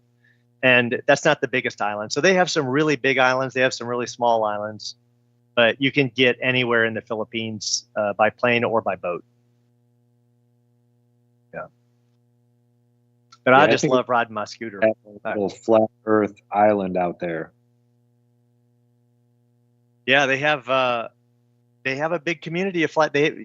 I'm probably a member of 50 different Filipino flat Earth channels on Facebook. They have tons. Every city has a flat Earth group, so they're woke on it. They're definitely up on it. That's awesome. I heard So Bart what? Sabrell's here. Someone told me Bart Sabrell moved to the Philippines. They went, "Oh, you went there like Really? Bart Sabrell." Yeah, I don't know how true it is, but that's what I don't know. that's what they said. They said, "Oh yeah, he's there." I can't remember who it was. It was Be someone careful. credible. That dude's not down with flat Earth. He might punch you. Right? I I'm know. being dumb. Yeah, he'll catch on one day, or not. Whatever. Or not, unfortunately. Some people, it seems, just have too As- much at stake. I don't get it. He's still helping us get there, right? 2 of his videos Oh, are yeah. some of the Oh, some of yeah. the best evidence. So he's on our team, whether he realizes it or not. Whether he wants to be or not. Yeah, I think it pisses him off, though, that we use his stuff so often for our purposes. Yep. But you know what? He's really friendly with RV Truth, with Russian vids. He's been on Russian vids. I want to, and he lets Russian vids show his content. I missed this. Well, how long has this been happening? Oh, you go out there, you'll see. Look at Bart's. He's interviewed. They go back and forth all the time. Actually, they've interviewed each other multiple times. They've become friends I somehow. missed this whole era. And Bart lets Russian vids use his content. So I guess I kind of disconnected, back when was it Patricia and Mark that it was the whole blow up with him or somebody like that. Somebody pretty big, and he tried to get with them, and it just turned like, yeah, this ain't never gonna happen. Fuck flat Earth, essentially. And then every now and again he would come out with something I would see go by, like a deathbed confession or whatever, and I would check it out, but I definitely wasn't like down the Bart direction at all. So I just totally missed this with Russian bits. That's an interesting person that he's latched on to there. Yeah, no, I'm not. I don't follow Bart per se. I don't think I'm subscribed to him. He had 2 really good videos. That's about, but I do see him on. I did see him on Russian vids a couple times, and I do follow Russian vids. He's shown me a lot of things. Oh yeah, for a long time I've checked it out. It just has an interesting flavor to it at times. You know who I spend more time listening to than anyone is Nathan Oakley, though. I mean, it's a guilty pleasure, right? Because we get joked on in a rude manner. It's like we want to have intellectual discussions, right? Like that's what I want. In earlier times, supposedly, in Greece and in Rome, the intellectuals would get together and they would talk about why they believe this and that. And they'd say, well, they'd get up and say, here's why I think the sun's in the center. Here's why I think the earth's in the center. And they were the intellectuals. They had these deep conversations. We want that, right? Like flat earthers want that. And the globe earthers, why don't you have a picture of you touching the dome, right? That's one I got this week. I'm like, it's insults is what you get. And it's like, they don't want to have a conversation. And so, yeah, that's frustrating. That's frustrating that they have that knee-jerk reaction when we generally want to have an intellectual conversation. Yeah, I quit feeding the trolls a long time ago. By 2016, it's the same people. They've been here just as long as most flat earthers have, with the same arguments and the same nonsense. They're here to waste our time, and I'm not going to feed them. I just ignore it. I admit all day long, But yeah, I could people be that wrong. are genuinely honest. Sorry, Bobby. Yeah, I pause a lot when I'm talking. But yeah, people who I don't feel are being genuinely honest, I get really frustrated and angry real quick. I have a problem with my temper when it comes to people lying to me. Yeah. And I've caught all of these people in lies over the years. I've had conversations with all of them. Yes. So I think like Brenda and McToon and FTFE, I think they know the truth. Yeah, they do. Yeah, of course they do. They're too smart not to. Yeah, they know that Wolfie with his fucking bullshit. Yeah, dude, I've been to Lake Pontchartrain. I live down here. That don't happen. Sorry. Yeah, and I see them be deceptive with their arguments. It's like, wait a minute, that was a straw man. If you were being honest, why did you straw man? I see them deceptive with their arguments. I see them in some cases lie. Yeah, Yeah, I agree with you. And frustrating. Yeah, I'm done arguing about whether or not it's a globe or not. I just want to try and figure out, how this place How works. it all works. Fucking A, buddy. That's what I've been on to for a long time. Kind of in And a that's little exactly why they're here to waste our time. Is the last thing they want us to do is to figure out how it works. Because when we finally do figure some things out, then they can't go, well, where's your model? Where's your model? Well,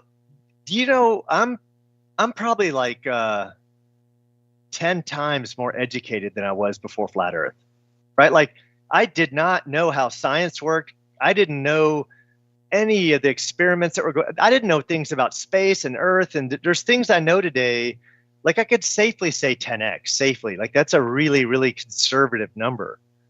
But the people you're arguing with, they don't even know we moved on to Einsteinian physics, right? Like, they really know nothing. They don't know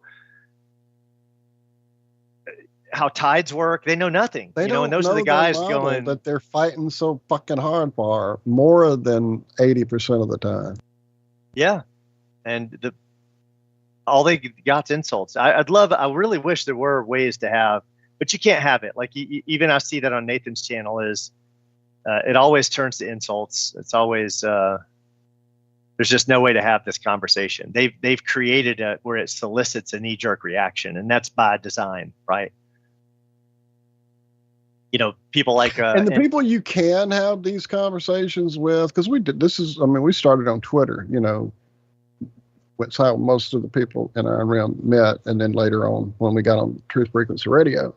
And that's, we early on, back in the day when you could type Flat Earth into not just YouTube, but Google even, and find actual stuff, there was like people that asked the questions and that made like real, like, hey, I want to understand what it is, because I've seen some stupid shit over at Flat Earth Society and that makes no sense. So what are you really thinking? So you get talking and they suddenly now have a channel that's bigger than ours. That kind of thing happened so many times.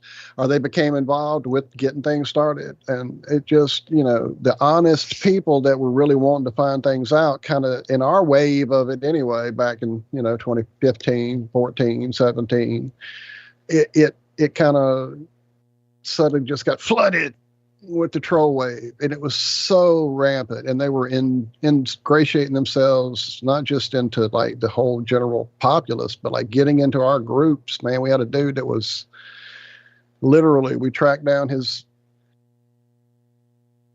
neuro-linguistic programming in another country, and like, what the fuck? And no, we're not paranoid at all. So yeah, it became just a troll fest. That's why we haven't for years messed around on Twitter. Pre-X, we had quit doing it, let alone now with Mr. Musk in control. Oh my God.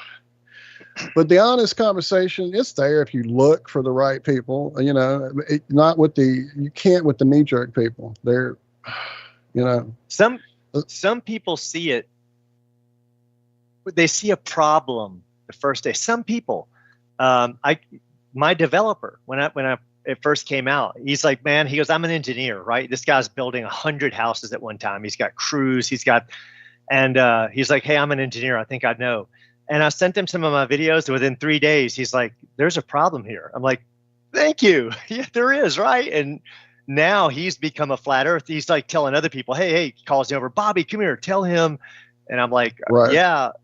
So he's like solid, legit flat earther. Well, then one of his engineers, he has legitimately an engineer working for him, another engineer. And then that engineer is like, he's arguing with me. No, there's no way, I'm an engineer. I'd know. And you know what changed what got him thinking? You know what changed he's on the fence now. This happened recently, was the big fake 24-hour sun video. The one where where he shows where the clouds come back around. So he sent me that video, and I said, man, thank you. I'm so glad you sent that to me. And I said, how good did you examine it? Oh, I examined it really good. I'm like, so that's authentic, right? Oh, yeah. And I said, there's no reason to fake that, right? No, there's no reason. That's a real video right there. I said, so if I can prove to you that's a fake, and of course it was so easy. And I showed him, and he was like, he's on the fence now. Like I can see now he's watching videos. He's about to be converted. Yeah, that's awesome. Just tell them be careful. They don't want to get Mullins. Yeah. Well, luckily he's working for a flat earther, so he's good. So his boss Right. is. But yeah, people are like, why don't more people come out? I'm like, why don't you ask Brian Mullins? You know, like Right. Well, they will hunt you down. Yeah, they went after his accreditation, didn't they? They were like went after him as an Yeah, engineer. they fucked that dude for a while. Yeah, contacted his work. Like this guy's inept. Here you have an engineer, and he thinks the Earth is flat. For the longest time, I couldn't say what I did. I had to hide it. But I was working for AT&T cybersecurity, and I was an architect of a cybersecurity platform. It's like a big deal. like there's only one of me. Handling my position. There's one in like a $500 million contract. It's kind of a big deal, but I couldn't say anything about it. I was worried people would hunt down my management. Right, your boss. Yeah, Chris Van Matre, he's a surveyor. We had him on last night on Glowbusters Tech, and he was saying that he was actually fired. They hired him back later, but he was fired from his job for saying that the Earth was flat. Shit, when did that happen, man? I didn't see Chris. I've been wondering how Chris has been. Yeah, when he went back into his boss, he's like, I don't want to hear you talk about this no more, blah, blah, blah. This is crazy. He's like, all right, here. How much do you think 8 inches per mile curves over just 2 miles? He's like, I don't know what. He's like, 32 inches. And he was like, no, bullshit. Because he's a surveyor. He knew that they would find 32 inches of curvature over 2 miles. They would notice that. And yeah, he pulled out the Earth curve. Chris made him pull out the Earth curve calculator right there. He's like, look, there it is. And they've done things that are, 10 miles and stuff like that. And he's like, I won't say another word about it, but there. Yeah. And his boss didn't want to talk about it, didn't argue with him, nothing. Yeah, he knew there was something wrong. Yeah, big balls. Chris Van Matre. Yeah, Chris rocks, man. I miss Chris. We need to get him on here again soon. My dad was a surveyor for 8 years. He was a surveyor in Korea, and then he got out and was like, he worked for the U.S. geodesic. It was like federal. He surveyed states. He would tell me they would have to erect 185-foot towers to get line of sight. They would literally, so he was a geodesic surveyor. He showed me the equipment he used, but we talked. He's like, I've never accounted for curve, never. He's like, for 8 years I was a surveyor. He surveyed Nevada. He surveyed Georgia. Like he did like statewide surveying, like surveys that would go across the entire state. And he said they never accounted for curve. But yeah, I had an argument with the guy the other day, and he says, oh yeah, surveyors do. I'm like, no, trust me, they don't. And he came back with, he goes, I stopped and talked to one yesterday. I saw some surveyors, so I stopped and talked to him. He said they add in 6 centimeters per kilometer. I said, what? I said, do the math. First off, that's a linear equation. That's a slope, right? Like it's not 6. You're saying the Earth's a slope. But secondly, let's just say they forgot to say that's squared. It's like it's not parabolic or what? How big's the Earth? 6 centimeters per kilometer. So you're way off, man. Like, you better go do some math and show me how that works. I want to see how that works. So, yeah. First time I heard the that. The USGS site, the fact that site, which is basically all the maps that everyone uses for all their bullshit in like official map capacities. And the one that's used more than any in that whole fucking site is the A&E projection. And that really made me go, and this is early me trying to go, there's no way the Earth's fucking flat, And that one made me go, well, what the fuck? Because there it is, the flat Earth map I keep seeing in all these idiot videos, but that can't be real. But yeah, everyone goes to it. Interesting. And then when I found the old Knodel school Earth thing and played with it, it was like, well, no fucking wonder the fucking and then they take all El those Nino down. and all that shit made no sense on a globe because there it is on a fucking flat scheme making perfect sense, And then they take And all then it those went middle away. school. Right, yeah. right. It's just more evidence, right? It's easy to see once you've been looking. Like, why would you ever make that go away? You know?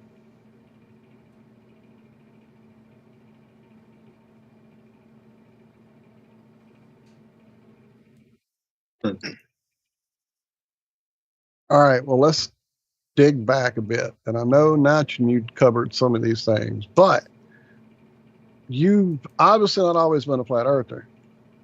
And to have that even inkling to go a little deeper on some truth like that, have you looked into other things prior to flat earth that had you questioning the world about you? Yeah. I was, I think it was around 2000. The farther it goes back, the vaguer it is. Between 2010, 2013, I know it was at the latest 2013, because I remember the school I had. That's how I keep time, is what school was I at? Oh, yeah. I got turned on to Zeitgeist 1, and then 1, 2, 3, and then from there, and then I went 9/11. Right? So it went Zeitgeist, 9/11. So it was between 2010 and 2013 that I figured out 9/11 was an inside job. And Zeitgeist opened up my eyes. They gave you some truth to poison other wells, in my opinion, right? Oh, yeah. But it backfired on them. So that's when I started going down every rabbit hole. That's when I became what I considered to be a truther. And I got absolutely consumed. Typical day. I can honestly, safely say, easily 10,000 hours of research into flat earth, between videos, reading, whatever. I went well over 10,000 hours, because there were days when I would get up at 6 a.m. and I would go to sleep at 6 a.m. Like I'd be like, I had to feed it. It's like I had to know the truth. I became consumed with it, and I had to know. But I went down, adrenochrome. I went down Pizzagate, Isaac Cappy. I went down, you name it. I've probably been down it, and I've been down, there's no trees on Earth. I've been down giants, I believe there's proof. There's huge trees that are falling on Earth. There were giants on Earth. Once I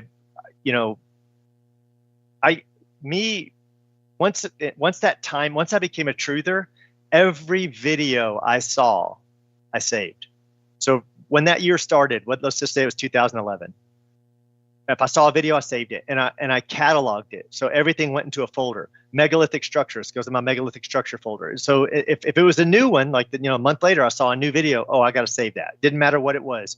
Same thing with flat Earth. So I've got 100, 150 categories, and I've just saved everything since day one. And because I have applications, I just started coming down in the background, and I had gobs of storage. I had storage area arrays, storage area net sands. I had fiber drives by the 60 and 100 in a case that would yield me terabytes.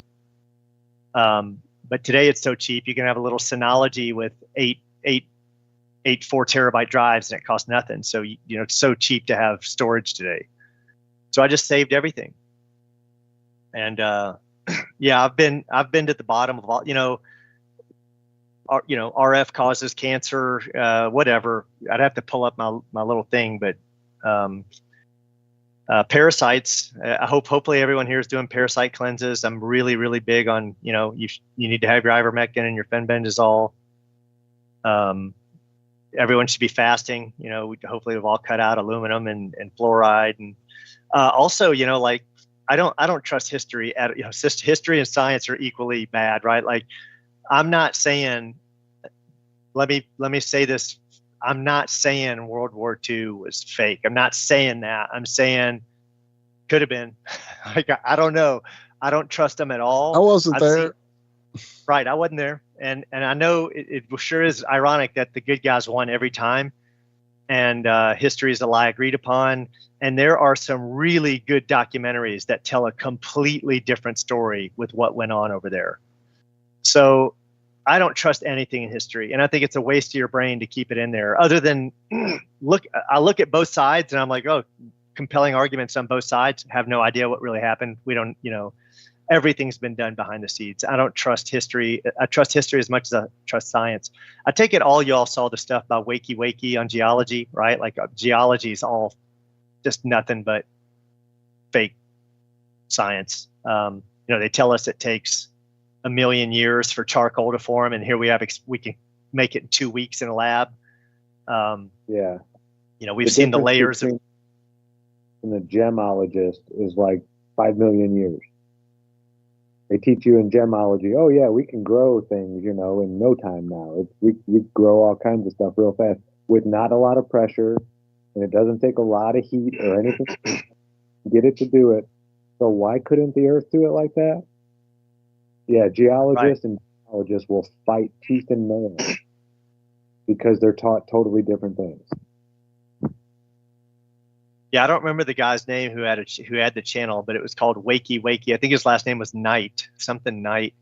But he did some the little cat symbol channel. Yeah. I remember Wakey a lot. But one of my favorites.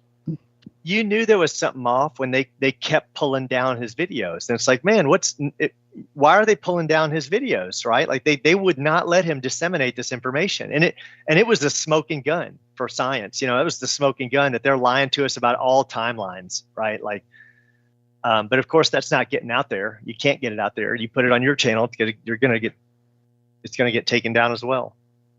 So it's hard to get that information out there. On their third or fourth channels now. We've been putting time out how many times? Crazy. I've lost count. I mean, it's not been a whole lot. Maybe half dozen, maybe-ish, that we've had to go over to the backup channel. You had them all together. I don't know what you can and can't say to this day. I Exactly. haven't done enough. And you can't know, because then we also get the email telling us that a video from 4 or 5 years ago is now gone because of something we said back then that now has changed, because that's how shit should work. But anyway, let's not get off onto that. Because to this day, it doesn't fucking matter. You got to plan to the future and what kind of nonsense they're going to want to ban and censor on here. But there shouldn't... That should be a wake-up call to everyone right there. I mean, it's censoring. I mean, where's free speech at, right? Like, they literally said one of your favorite 9/11s, our little topic, and the Jimmy Jams, and that ain't gonna happen no more. We're gonna make that stop. And now we get the little nice paragraph to share a little extra information under all our videos. And yeah, we're so buried, AI can't find Iron Real Media. Yeah. I tell people my channel, and they're like... Go ahead, Bobby. I had people look for days, right? Like, they'll come back the next day and go, flat earth and coffee, right? I'm like, yeah, flat earth and coffee. I'm like, you type, they show up on my phone, look, flat earth and coffee. They'll scroll through 400 videos, and I'm like, type in @ flat earth. If you put in your handle, that's your handle. It's like your email address. It's going to come up. And I'm like, I find it so ironic that it'll show 400 videos that do not say flat earth and coffee, right? but they won't show my channel unless you have to put in the handle. And you have to type it all the way out too. It doesn't finish it for you, just like ours. Every time I show some new person that finally has come around, like, oh, really? You do a show about that? I'm like, okay, here it is. And their phone, or their computer, and they start typing. And it's literally media. You don't get any fill-ins. And then maybe a few like scrolls down, you'll find the actual link to our channel. Yeah. Switching gears, we talked about it briefly, but I want to go back to it. I think one of the very best evidences that we have, and I think it's just an absolute banger for evidence, is the gyroscope. And I think we should get. It would be amazing if we had 50 flat earthers go out and do these experiments. Like, I'd love to have 20.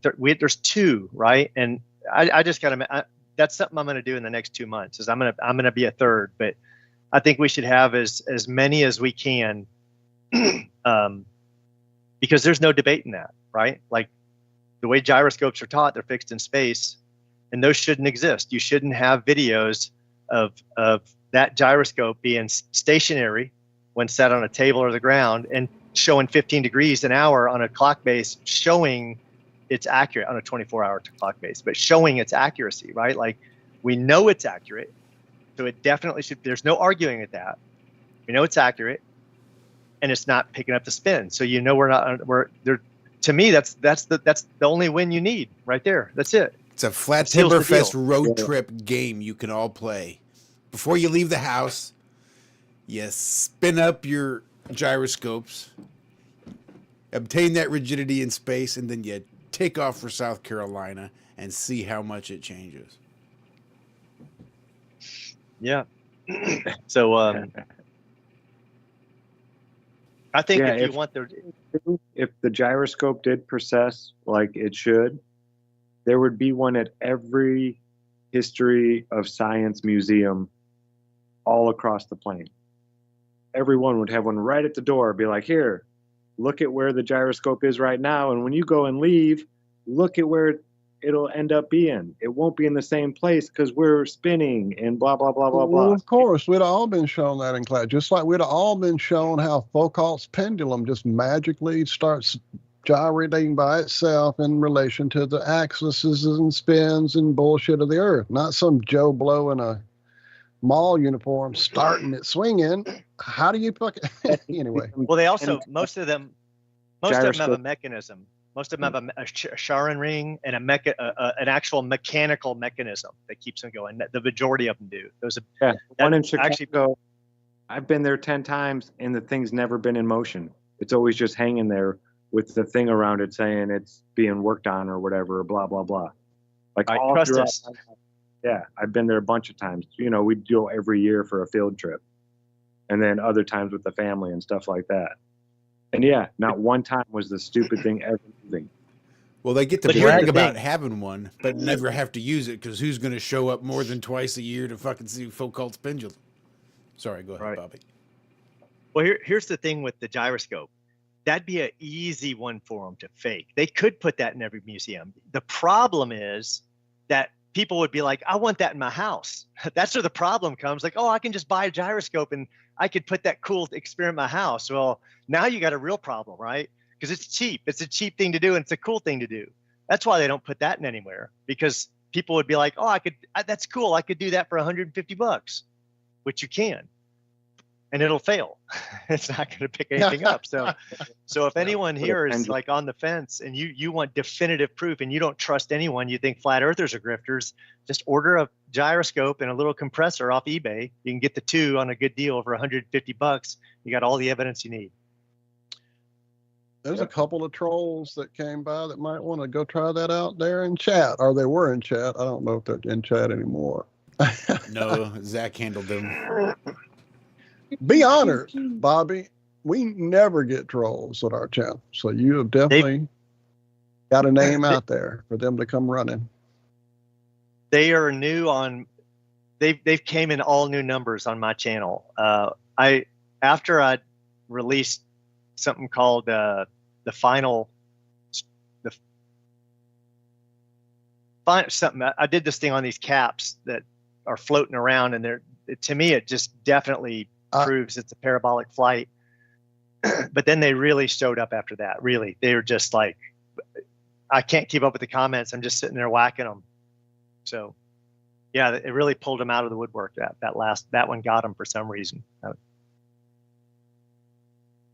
Well, yeah, that's just to me always proof that you're hovering over a target that they know is concerning. So, Put on a memo. I love that he likes to come in here and say, well, there's no debate. Well, then why the fuck are you here? Just shut the fuck up and mind your own business. There's no debate. What the fuck are you here for? But leave. Yeah. Well, the only way you can make it crystal clear is to boot him. So before I was just going to say, you're right, there is no debate, and then I was going to boot him. But Zack booted him whilst I was typing. So. Quick on the draw when it comes to troll. Pew pew. Yeah, when I first, that's one of the reasons I stopped enjoying doing a stream, is because, man, they'd just come in and won't ease up, and you either have to block them. And I had some people saying, no, they need to voice too. And I'm like, later on, I was like, No, they get no voice. Oh, they get a voice. They've got a voice. They come in here because they create a channel on fucking YouTube. They get a voice. Go to your channel and speak all you want. Stay the fuck off of mine. Yeah, exactly. That's my new take. And I finally had this realization. I don't care what other people say.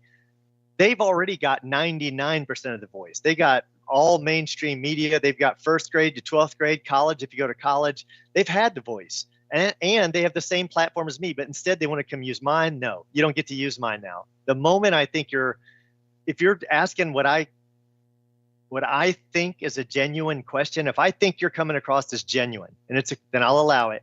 But the moment I think you're being disingenuous, you're gone. You're off. You're banned. You're gone. And they know that too. They know that there's so many flat earthers have had such a fundamental change in personality after having come to this realization that they've started adjusting their tactics a bit, and they'll play the real condescending or the super nice understanding for a little bit, and then they'll try to slowly work their true agenda in, from what I've seen. Yeah. I didn't know how to handle it at first, and now I'm just like, I'm not going to. I made up my mind. I gave it a lot of thought, and because different people handle it different ways, but I just said they're not welcome on my channel. They're not. I'm not. I don't want to. You've got a voice. You have your channel. Why do you only have like 4 followers? I don't get it. Well, yeah, I can. That I'm not gonna. That they're trying to waste my time.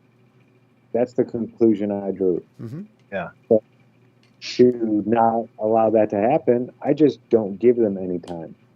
It's just, I wake up, have a cup of coffee, go and look at the Glowbuster comments and just delete. It's real easy. I just look at the symbol, and it's always the same ones, like on 25 to 30 different comments. I don't even have to look at what they write at all. I just delete. Yeah. Zach, I don't know if it's because you're far back from your mic or if you need to recharge, but you're starting to get a little distant from most of the sound. A little better. That is better. A little better, yeah. Just say, may need to reposition your mic. Yeah. Oh, yeah. Oh, yeah. Yeah, and believe me, Bobby, I wasted hundreds of hours arguing. We all did early on. It was comment section after the video. There was no live stream, anything then. So I'd have 300 comment threads back and forth with the troll. I'd argue so much with the trolls, I'd be pissed at my wife. Yeah. Just put me in a bad mood all day. That's where they want you, not thinking, just angry and mad. How am I going to get back at this person? What am I going to say next to get under their skin? No, I'm not. Sorry, Zach. I didn't mean to interject like that. What I want to do now is I want to make my goal now is to make every video better than the last one. So they're getting longer, right? Like now, you're getting there, my friend. You're nailing that goal. I didn't mean to step all over you, brother, but yeah, I can't even tell you how much I've been enjoying the progression. You got it. So for example, a different take, right? Like here's a different take. Faking space 101. And I'll tell you why that take is different. Everyone's done it, but what they haven't done is shown every method you could fake space in one video. You've seen videos, and if you've seen a lot of flat Earth, you've seen, they use this method, they use CGI, here's how they do the floating necklace. But we've accumulated that knowledge over many videos. Why not have one video where you go out and consolidate every way they fake space? So then people are like, oh, wait a minute, parabolic planes. I remember the first time I saw someone coming down with a harness on their back, and it looked like they were in a hallway. And I'm like, I never thought about that one. I didn't think they'd be coming down.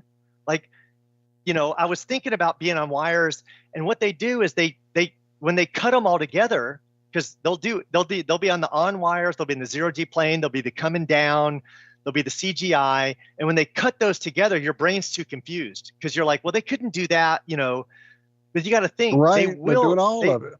Yeah, you would have the Stanley Kubricks of today trying to fake your brain out, and they would be mixing all those things together.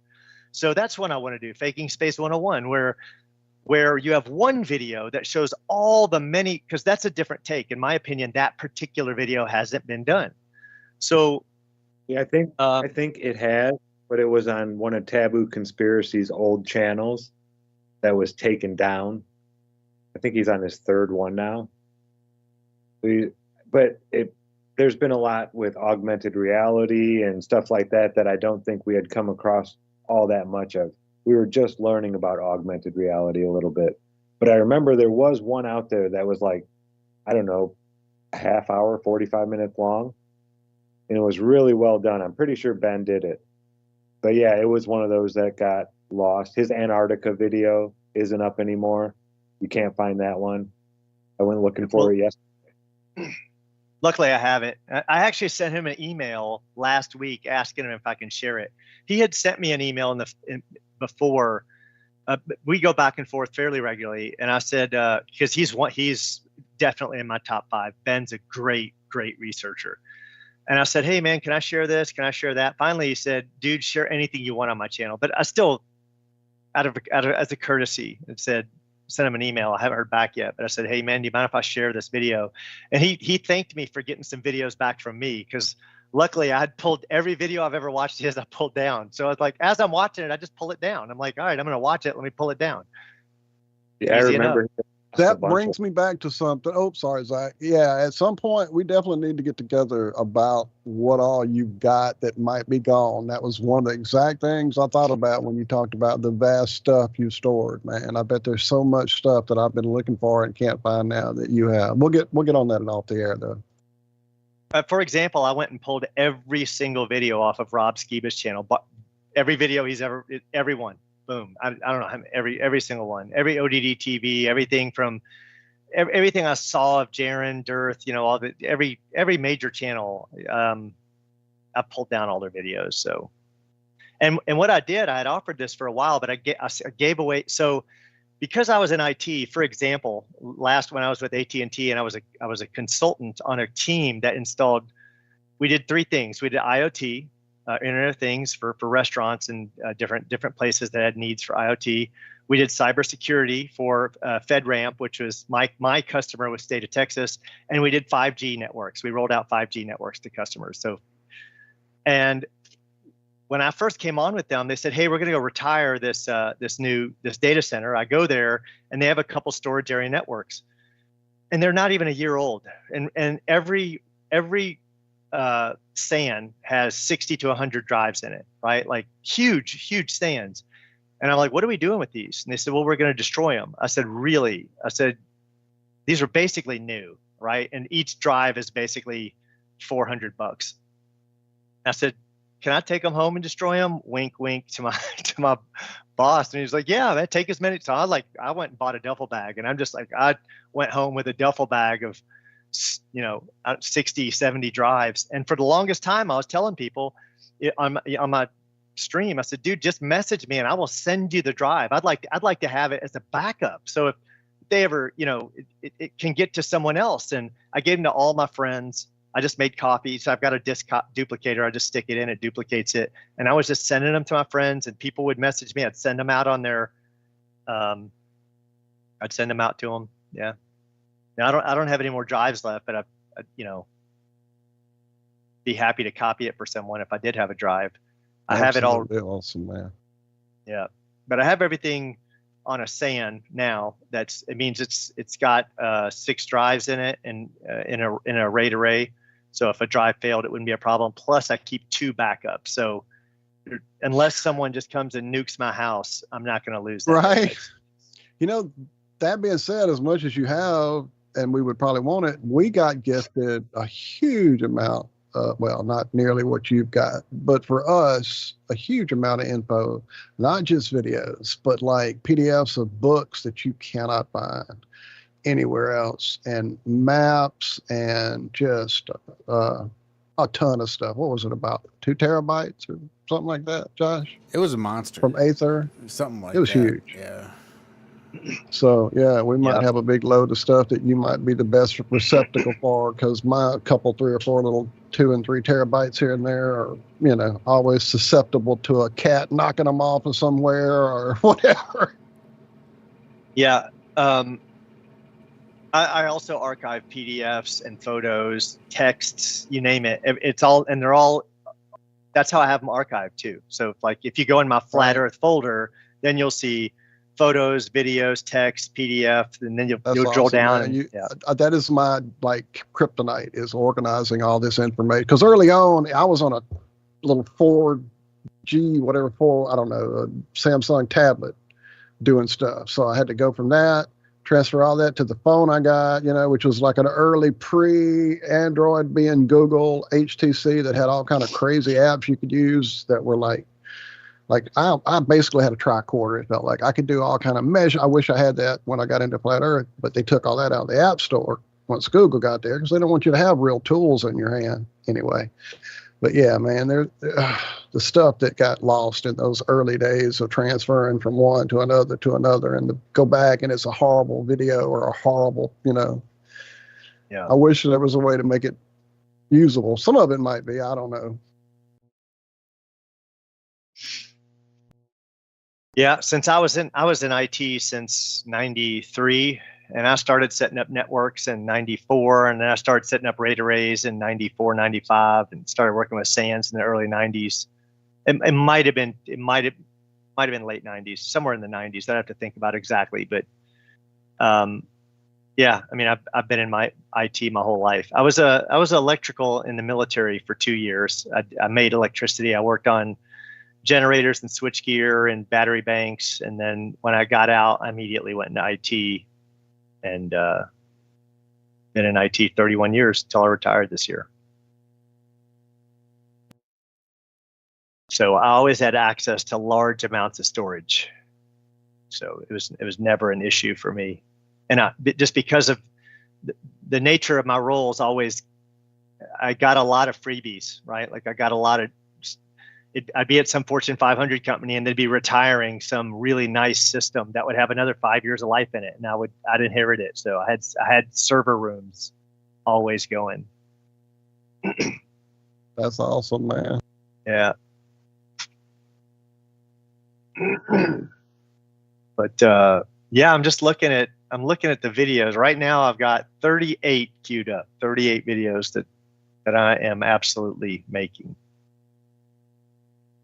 Not all of them are going to be Flat Earth. Like I've got it at number 37, but revisiting Pizzagate and Adrenochrome, like I want to bring to light. Some people don't know who Isaac Cappy is to this day, right? Like, right. There's a lot of new don't. people who don't have a clue about some of those things that were early on.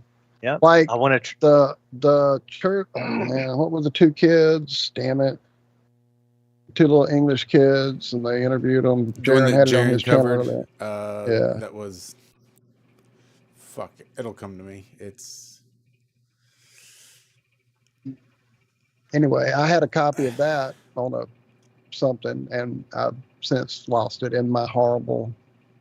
I might know the one you're talking about, where they were talking about they saw kids killed, like they made them, they took them out of their school. Yes. The whole town was in on it. Yeah, that shit broke me, dude. I was just stunned by that. That was one of Jaron's early.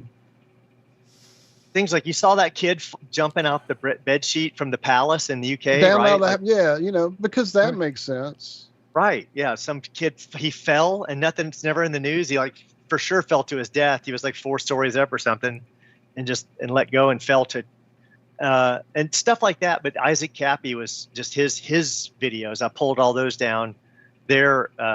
So I've mentioned his name, and so many times you just get nothing but blank stares. Isaac Cappy, who, you know, and imagine the guy said he was friends with Seth Green. Says Seth told him he had a room where he kept children. Like he said that. He said, yeah, Seth told me he's got a room where he keeps children caged, essentially, because he got offered in. He was offered in, and they thought for sure he was going to take it. So they kind of opened up, and he turned it down. Yeah. I don't know. I just suddenly started slamming thunder and lightning here. I had no idea we had rain coming. So if I suddenly disappeared, I saw the lights flicker in the living room in there. So it's possible I may go away. It's a beautiful day here, and I'm going to do some swimming in the ocean later today.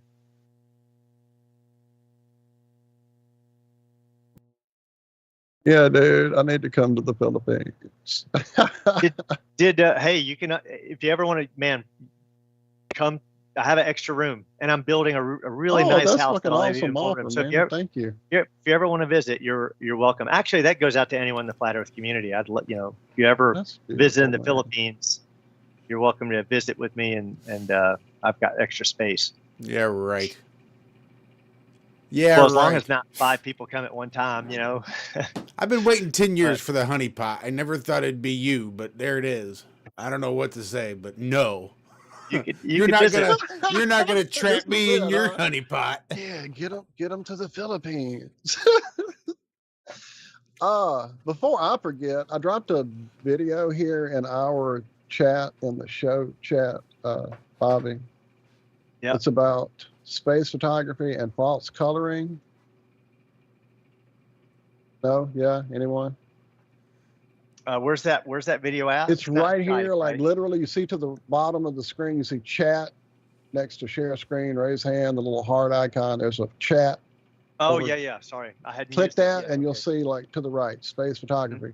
So he talks about how all these beautiful pictures that we get from the Hubble and the James Webb and all that, not only is it not what anyone's ever going to, like, you know, be able to reproduce with their fucking telescope or their whatever, it not only is it like fucking utter bullshit, we know, but they take stuff that's not even in the visible spectrum, like X-rays and shit like that, and color that into that fucking image you're seeing. That's why it's God holding a fucking sheep in space, because they're drawing fucking connect the dots with fucking shit that's not even there. It's so crazy. Yeah, watch his video about it. It's pretty nuts. I've seen something about that before. Like it's not photographs, right? Like it's not even photographs that they get. It's data that they convert into images. And I'm like, well, if it's not a photograph, how are you getting an image? But they're saying it's not a photograph. It's, you know, we get data and we interpolate the data, you know, which is amazing to me that anyone thinks any of that. I mean, yeah. I'm going to look at that, but I'm pretty sure I've seen, if not. Right. Well, probably not it the was same just video, the actual phrase, you know, the false coloring. And I went and looked it up, and NASA just popped up left and right. You know, it's like, oh, well, of course, you know, that actual terminology just hadn't come across in all the you know, Robert Sims and all that. None of that had ever come across that I had heard that term. And I knew they did the ones and zeros and fake that shit too. But I mean, these are supposed to be images we're getting, right? The James Webb, right? It's the Ultra Dude's telescope. Right.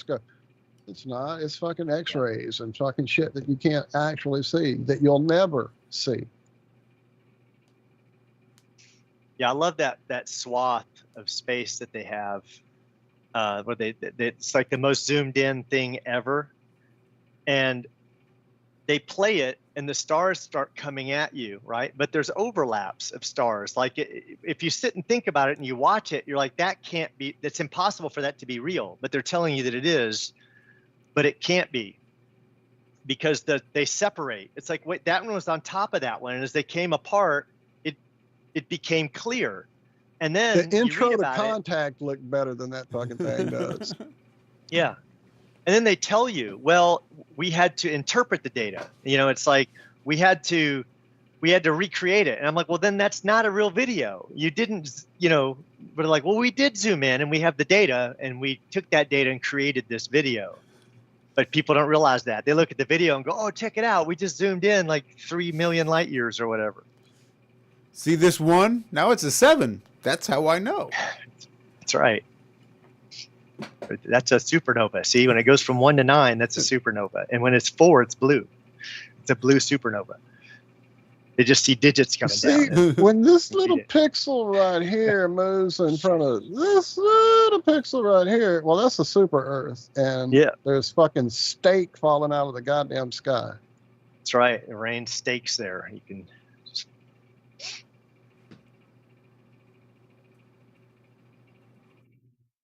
So, give us a spoiler, man. What's going to be your next super video that I can't wait to see? Man, I don't know how long it's going to be. This is let me real quickly. Can I share screen? Absolutely. Oh, absolutely. If you look to the bottom there, share screen, and now when you pop it up, it'll have share computer sound as well. If you just want to share sound, but if you just want to show images or whatever, you can just start sharing. Yeah, I'll share sound as well. So I just kind of it's I'm gonna have to do something. I'm gonna have to break it up or make it several videos. Can you see my screen right now? Yep. We can, but you might want to kill your camera just for bandwidth. I mean, you may have super duper internet there that we don't know about, but I'm just saying it can definitely help when you're trying to show stuff. In fact, I'm killing my camera just to help. How about right now? Yep. Can you see that? Yep. So there is no planetary observation. Yeah, we see it. Okay, so the name of the video is Heliocentrism Deconstructed. And then I go into so a little bit of information, but these are the kind of the chapters I'm going into. Dispelling myths, lab coat experiments, mainstream media faking experiments, bunk science, real science, and admissions. So like dispelling myths, first off, I wanted to start off and I wanted to say, oh, well, here's a myth, pendulums. Well, it turns out they have Charn rings and electric mechanisms that make them go. Or another one is the Eratosthenes. And I'll say, well, Eratosthenes is actually admitted by Vsauce and other people that it works both ways. Well, the geometric horizon debunked by the black swan, boats sail over the curve. You can zoom in, or it's also atmospheric magnification, or Coriolis effect and sunsets causation. So Rob's and also show the one where sometimes it does get small. Lab coat experiments. And that, so I wanted all that in one place, but this thing's getting too big. So I was thinking about, so for example, I'm doing a historical, and then I get into bunk science, where you get into pressure next to a vacuum, what is gravity, talking about the differences of how we have dark matter today, and we don't even use Newtonian science. And then I want to get into real science, celestial navigation, gyroscopes. But I get to this section here, admissions in quotes, and this is where it gets cool. So I'll show some of these because I'm really. I think I can swap that 1 second. Swap it. Because I really put a lot of time into this. I probably put about 2 weeks into this so far. And I start with the earliest, 1838. And it goes every single one of these. The people are talking about, they're referencing. Oh, this is so great, man. Oh, my God. I want every slide you're showing, like for my backdrop of my computer, to see it every day. This is so great. And I even get Chat GPT admittals, like, oh, they were trying to see the Earth as it moves to the ether, or they was trying to move, everything, like all these statements, and it goes by time, right? 1904 right now, 1905, and if I don't like them, you know it. So did you do the Gene Simmons bit? That was great. Well, I found it, right. Everyone else, I was, but I really don't like. I really don't care for Albert Einstein. I used to put Gene Simmons' eyes on every fucking newspaper image. Oh, I did it everywhere. That's so great. But I've got every quote by every physicist and astronomer ever that says, that admits to either, whether it's Eric Verlint or even Michio Kaku saying, hey, we lied to kids. We know, grass isn't gravity and mass attracted mass, or Eric Verlint coming out saying, we've known for a long time gravity isn't real, or basically every statement by every PhD and every physicist and astronomer that has contradicted what we take to be fact with science. And you could just go on forever and ever, and it just keeps on going right up into modern day times, right? Like today, we're still saying it, we're still saying that we're wrong about cosmology. This is modern day theoretical cosmologist at Queen's Mary University, right? It could be the case that the Copernican principle is invalid, right? You're still seeing it. It's today. And I like the photo I used for Hawking, right? Like if I could use man, he's a friend of the show now. You got to watch it. Being silly. He was kidding, Stephen. It's a joke, man. Lighten up. I take it you all saw the video for sure of stop sharing. Hold on. Get my camera. Yeah.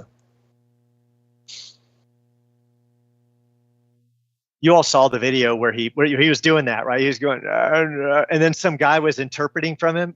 He's going, yeah. He says, I'm like, yeah. Dude, it's fucking great. He's just giving really complex, coherent answers while the whole time the guy's just mumbling.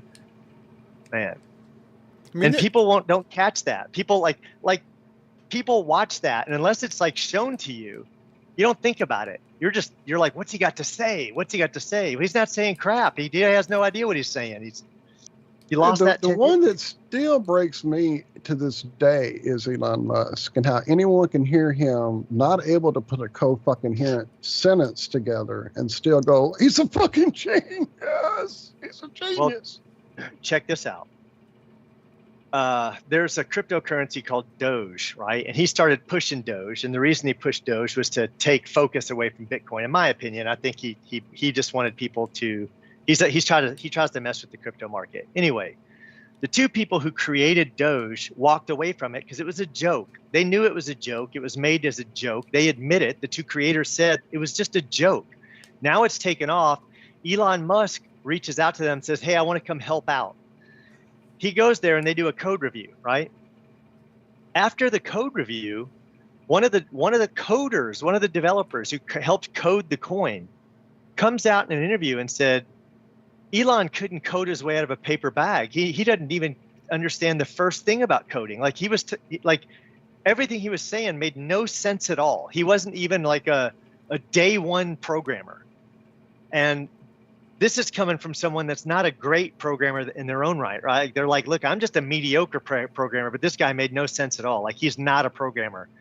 So they just I don't think he had anything to do with writing. He's on another PayPal. Level. You guys can't conceive of where this guy's thinking is. He's far beyond the people that. My brother is the worst because he's there in Oregon and the whole Tesla thing, and he is like, oh my God. And I'm like, Paul, that dude's an idiot. Don't you see? He's a fucking idiot.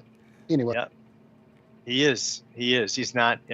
He's not. I don't think he's any more intelligent than anyone else. He's probably a smart guy, right? I mean, but for people to think he's like a genius, no, I don't see it.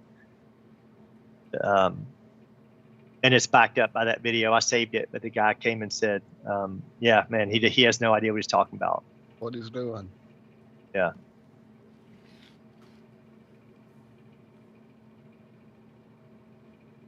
Well, man, literally, Robert, I could sit here and talk to you all night, but I don't want to keep you. Like, what time of day is it there? I know it's totally different. What's your time over there right it's now? 9:30 a.m. No, I'm just up. Oh, so you're ready. You're pumped. You're doing I'm it. pumped. We ain't going nowhere. We got you for 7 more hours. My daughter won't get up for another hour or two. She sleeps in. So yeah. I mean, I'm here, man. I got nothing to do. So on a personal note of I'm sitting down. I'm not working on a video. I'm not watching some mindless shit. Where do you go to I mean, you've already mentioned a few channels, but what's your rabbit hole you're in right now? I guess is really what I'm trying to ask you. Oh, that's a good, I'm not right now. I'm not doing any rabbit holes. I kind of, and I've said this, and I think arguably we probably all agree is that flat earth is the last rabbit hole because it exposes all the lies. The veil's lifted. Now you know if the government's telling you it's true, it's false. You know. Right. Like for example, how many flat earthers took the squirt? Right. None. If some did, I hate eye drops. Yeah. Right. I mean, point of it is we don't. And if they did, they were coerced into it, right? Like at sake of losing their job or something. Work, family, wife, kid, right? but they knew they were being lied to, and they didn't trust the science. And I can tell you that if you crunch the numbers on it, it'd be a tiny fraction because the veil's lifted. The veil's lifted. You know they're lying, and that's the only one you need to figure out. It's like you've exited the matrix at that point. So now all I want to do is, I don't think I'm better. Like, I'm not as smart. I'm not as intelligent as Witsit. Like, I know that. I'm not as intelligent as Nathan. Like my brain doesn't work on those levels. But I do think I can see things from a different angle, and some people can connect on that angle. And that's why I think what I'm doing has some value. And someone talked that into me, honestly. Like, I don't know if y'all noticed, but I took like a 7 or 8 month hiatus. Yep. And I was talking to a friend of mine. It was actually Run Boston Bear, and his name's JT.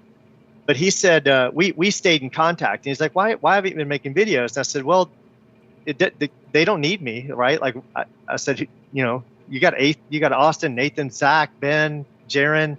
I said, I put my 2 cents out there to back the community. And he said, man, he goes, but you don't understand. He goes, some people will hear it from you and they'll connect with you.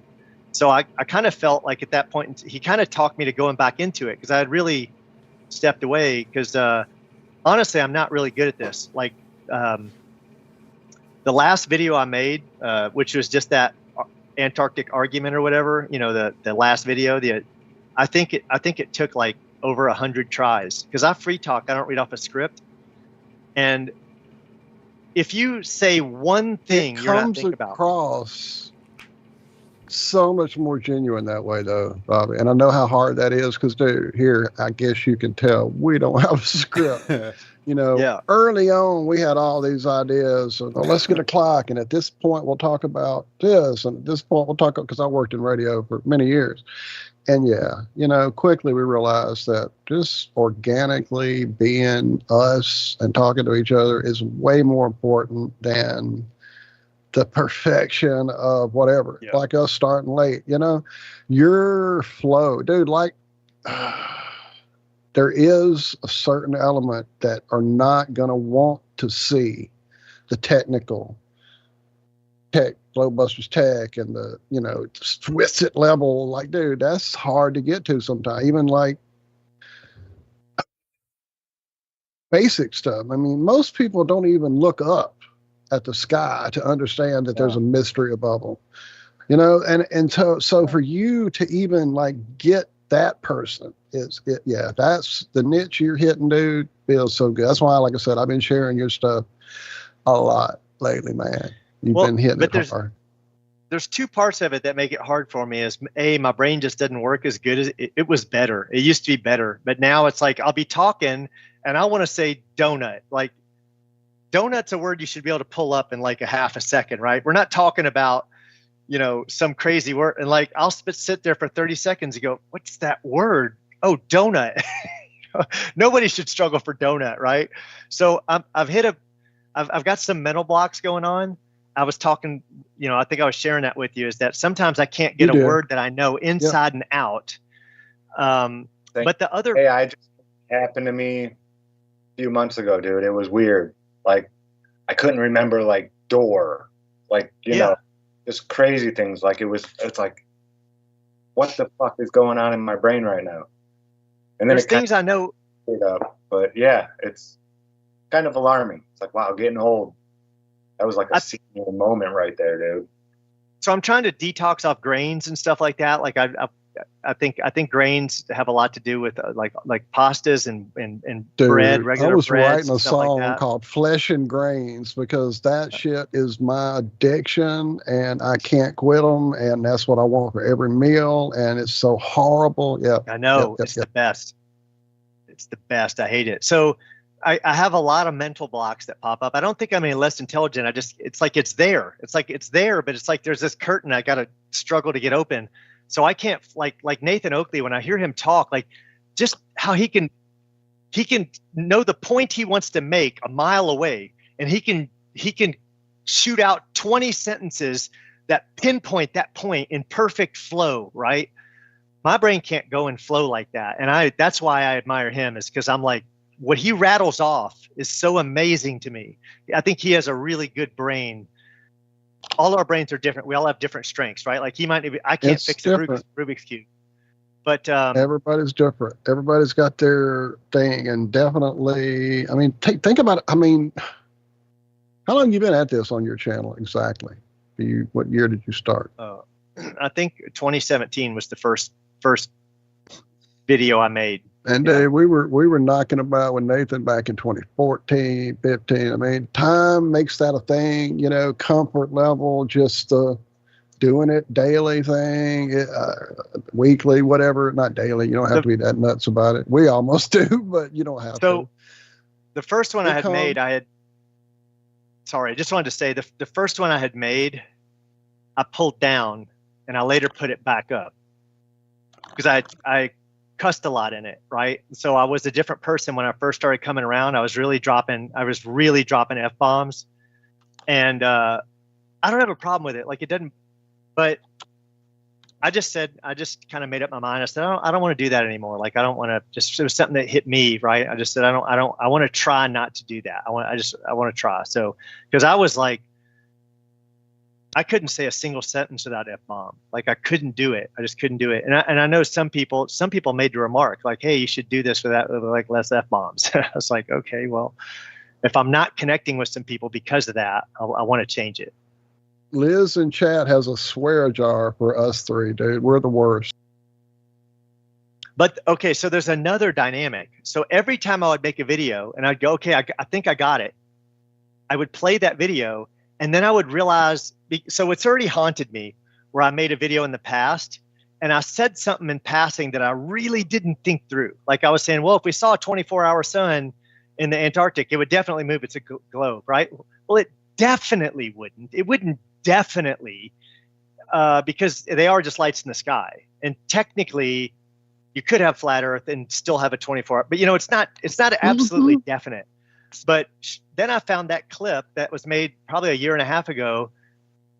Will Duffy from TFE took it and used it. It's kind of like his main intro. It's like, here's Bobby Thompson saying a 24-hour sun would definitely prove that the Earth is a sphere. And I'm like, I didn't know that happened.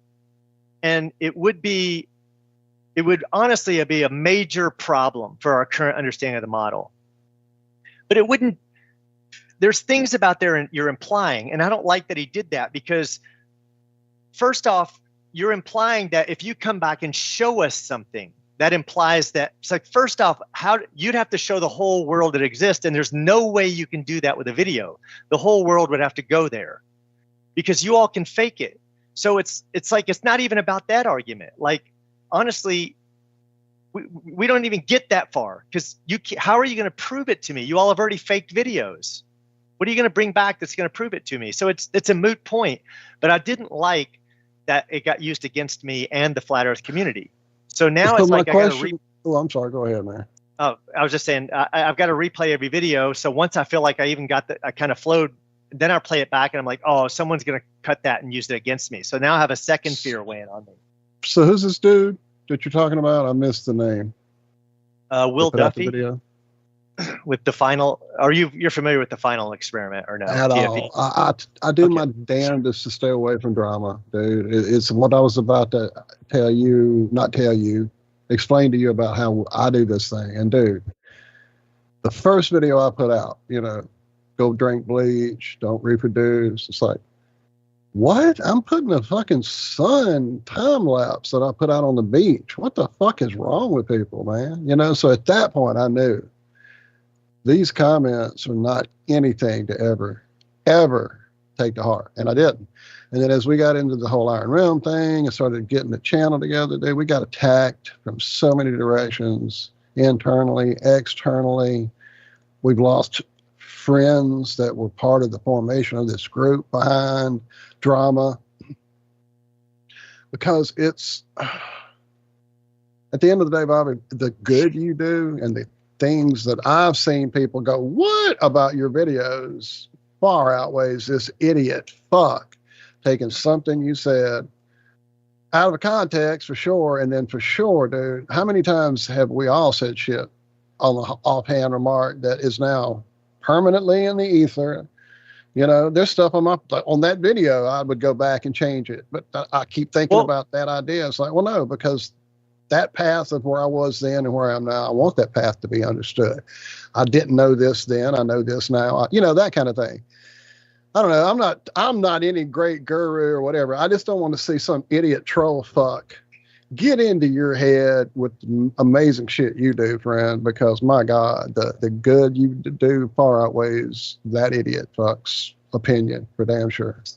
So when 2 videos ago, I released one that just said, I wanted to explain the argument of the 24-hour sun, right? Just because someone in my channel in the comments said, I don't understand what the problem is. I thought it was genuine, and I still think it is. I think it was a guy who's on the fence, but he didn't understand the models enough. So I said, instead of explaining it again and again, let me just make a video so people can understand. So then apparently Will Duffy used that as well. So he took 2 clips from 2 of my separate videos, used them in the same video. And then I got flat earthers coming to my channel kind of yelling at me, going, did you say this? And I'm like, did I say what? Did you say that if there's a 24-hour, they were really being like stern, And I'm like, what? I don't understand. What are you talking about? And they're like, yeah, Will Duffy came out and said, my boy Bobby Thompson, like you all are friends, and you said this. And I'm like, I don't know Will Duffy. Who's Will Duffy? And that's when I found out about TFE. I didn't know. So there's this guy named Will Duffy who's, I'm going to use some terminology he may not like. I'm going to say supposedly a pastor. We could go into that. We could talk about that. He's supposedly a pastor, but he's mysteriously coming up with I could be a pastor before this show ends. Exactly. Robert, I am. I've been ordained twice, for what it's worth. Right. That's what I'm saying.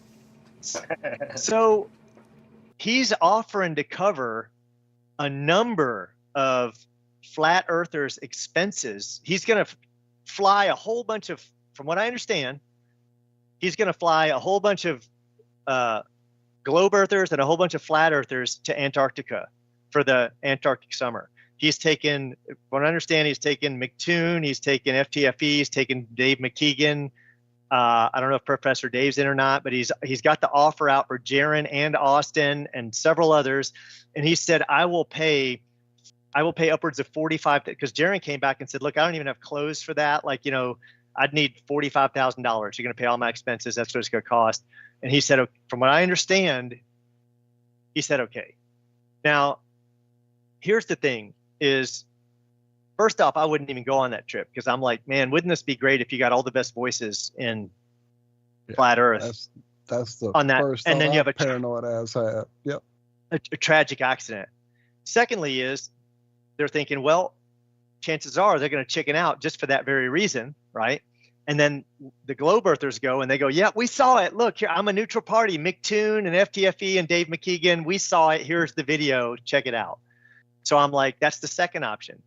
Third option is they go, like 2 of them go. Like they only let, like, let's say Austin and Jaron go, which they're thinking about going right now. Is that it though? They only get 2 against their, how many? 8? 7? Right now, from what I've heard, it's going to be Austin and Jaron. But here's we the got to thing. have at least a balanced team.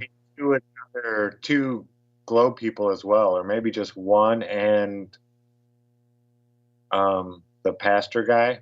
I forget. But yeah, he doesn't have money to send a bunch of people. Like, I think maybe he's even not going to send 2 flat earthers. And what if we got money together from people on like a trivia show? Because I know a few dudes who've done some amazing trivia shows and got huge sums of money together and made it happen from our side.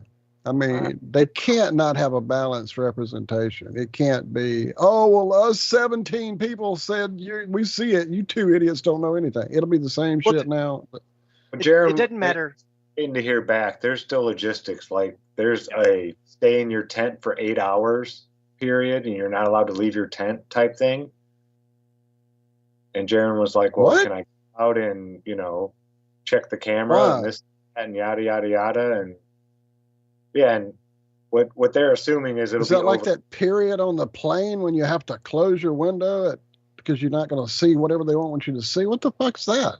Yeah, there's a bunch of questions he's asked that he's still waiting for all the logistics and answers to make sure that it's even worth going. If they can't go out and at least check every, hour or so, he's not going to be sleeping he went down there to see the sun for 24 hours. That's what they're going to do. He'd like to make sure that he can actually go outside and look at the sun. You know, there's still another option, which for them, right? Like I think I was talking about this with Cami, as I was saying, I think, is that if the majority of the governments of the world are in on this, at least all the spacefaring governments, right? If they're in on this, they're not going to let 5 flat earthers go let this. They're not going to let that, right? If this is happening, it's going to happen under their direction. And what's going to happen is those people who go down representing flat earth are going to come back converted. And it's very easy to motivate someone, especially when you're a government who has economic hitman, who doesn't mind replacing regimes, and you've done it, and you admittedly torture people in Guantanamo Bay. It's like they have no problem motivating. It's a win-win for them. Either they're going to come Somebody back. get Tiger Dan on the phone.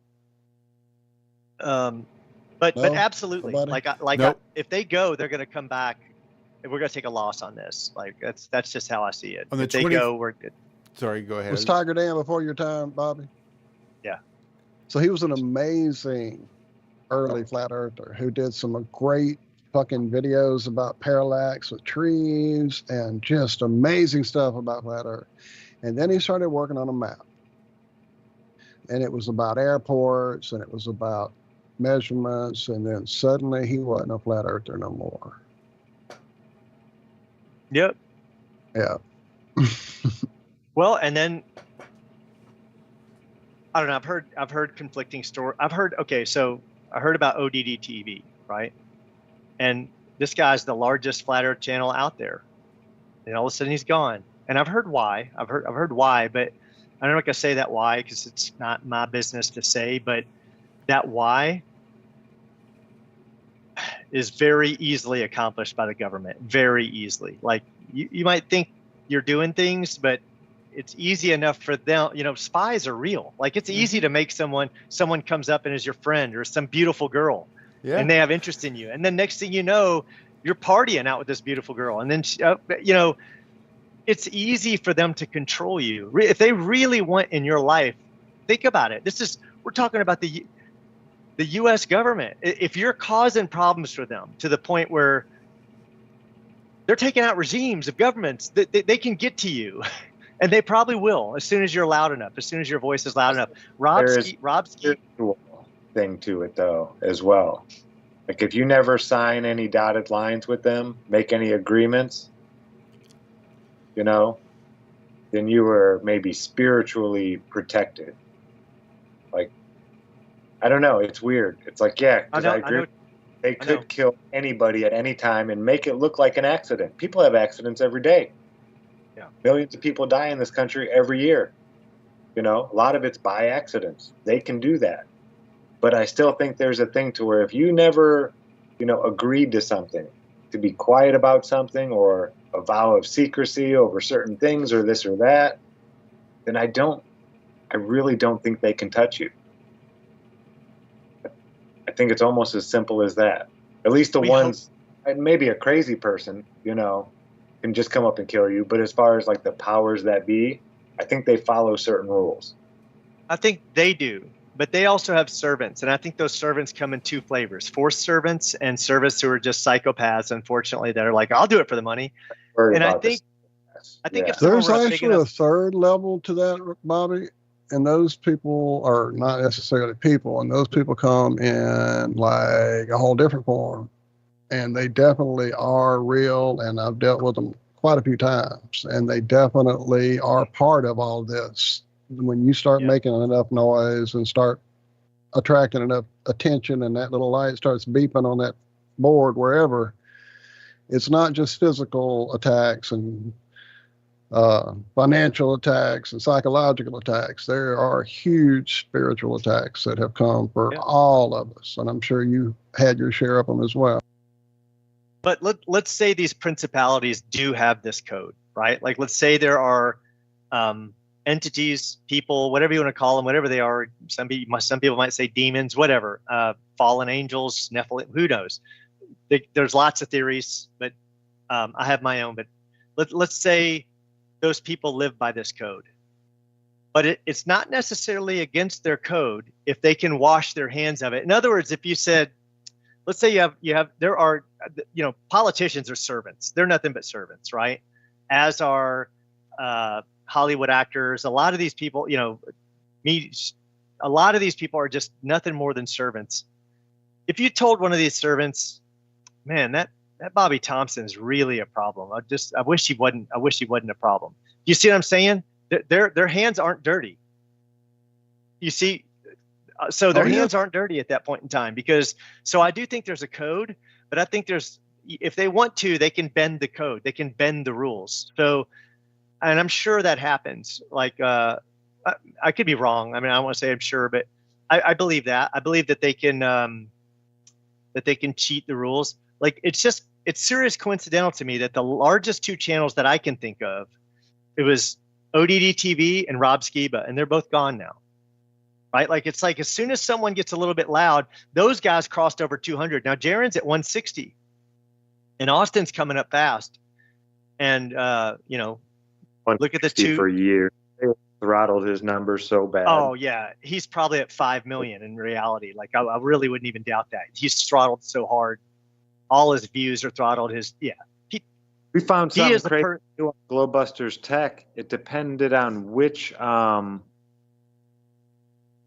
somebody was using a different search engine, and they said they couldn't see any of the comments in their chat. And then when they came over to Google search engine, then they could see the comments. So they have us divide. The only reason they knew is because we were mentioning things that were being said in the comment section. And he was like, there was only 2 people over on ours. And then I come over here and there's, 30 some odd other people talking, chatting. He's like, I only knew to look because you guys had mentioned what people were saying in the chat and I wasn't seeing those comments. And we're a very small channel. That's, crazy.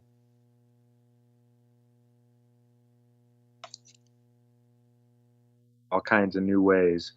I know what I was gonna say, but my brain glitched out. Is man, for sure, Jaron's channel is shadow banned for sure, because I can watch that guy just for his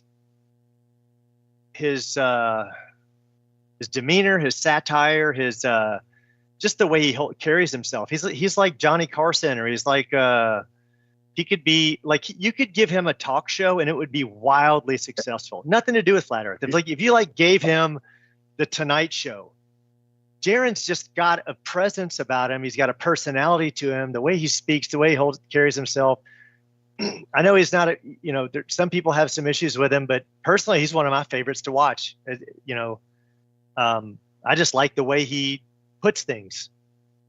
I like the way his brain works. Oh yeah, man. For the longest time, like early on, we got to know him and Bob, like on Twitter and little groups and stuff, and they were doing the early Tuesday version of watching the ISS, Glowbusters, with TJ. Damn it, I never do get it right.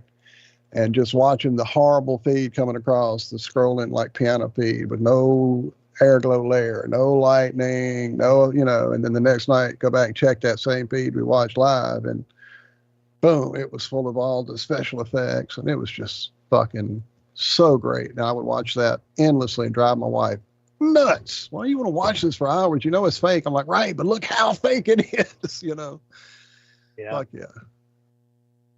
Because the personality, the humor, the joking, that's what kept you there. It wasn't just sitting there watching mindless shit. It was, yeah.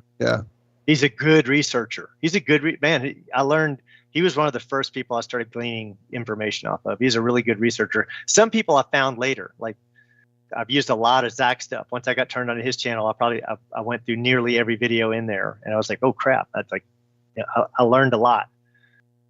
And I love that he was doing stuff. Real experiments himself, first person, right? So, but there was a few people like that. There's some people have gotten quieter over time. Yeah, like I was saying, it's now we're to a point where we know how so much of it works, and or at least how the globe doesn't fit in. You know, we've disproven it, but now figuring this place out, I think too many people are looking to the sky, and I love the ambition, the drive, what Melodome Austin is doing. I love it. Dude, I still have the sextant. I just pulled it out of my closet just now. When I Right. saw the chat. I was like, damn it, because I was supposed to send it to him today again. And I totally flaked off on it again. So I went and grabbed it out of my closet. I set it right on my desk, so I'm going to wake up to it, sitting there staring at me. So I will get it done tomorrow for sure, going to UPS, and I'm going to get it to you. I saw some of the videos he did, Austin, with Melodome, and but you were doing that same stuff. You were tracking the sunspots and showing how they were wagon wheeling. Was he doing anything different than what you were doing, or is he onto something maybe that you weren't onto? No, he's doing the same thing I was doing before I started doing the wagon wheel, and that's just tracking the sunspots as it looks like the sun's rotating. You know, it takes so many days to get across the face of it. I think it's like 12 to 14 days, depending on what latitude you're at. Yeah. I know it. Yeah. Really, when I got done, and I've told Austin this, after 8 months, measurements, and, you know, constantly on my brain, going over data and writing out my own data sheets I got all kinds of stuff still. I can't wait to share it with him. But it made less sense. When I was all said and done, doesn't matter which model you're looking at it, it makes less sense. And that broke my brain. Wheel in the sky keeps on turning. That's about it. That's all you need. Isn't it amazing? Like, one of the most amazing things about this journey, and for me, it is the absolute, it's how perfectly these two can be either, right? It's like everything you look at, everything. It's like there's an explanation, almost everything. It's like it was intentionally created to be this deceptive, right? Like it was very intentional. Like somebody looked at it and said, as above, so below. I think Mark Sargent beautifully, he said, you know, humans are very inquisitive. If you allow them to see the fence, the barrier, they're going to want to know what's on the other side of the fence. Who built the fence?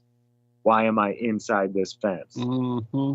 Other animals, they could care less. You know, they see the fence, as long as they got a big enough area to go into, they turn around and, okay, whatever. But human, I mean, look at the story of the Tower of Babel. They didn't just try to build up first. They went to the edge and found it and tried drilling through it and underneath it and couldn't get to it, through it. An impenetrable barrier. So yeah, and then they decided to build up. So the best way to do it is, like Mark said, you make it salt water, something you can't just drink. And then you make it really, really dangerous and really cold out there. You can't go cutting down trees in Antarctica to build a fire. You know, it becomes very... Well, you can, according to Admiral Byrd, if you go to the right place over there across from Little America. Right, yeah. We've been told that. I know. So yeah, it's really designed just to keep people from even traversing that far. Yeah. Yeah, And but it's like if they were able to do it. I mean, on a wooden ship, you really had to have, you know, a lot of resources to make a trek like that. And then what happens if you do find a ice wall that's, you know, 70, 80, 100 feet tall? What are you going to do? There's not much to do after that. You see the ice wall and then you start following it. Yeah. Maybe your world-class sailors are also mountain climbers.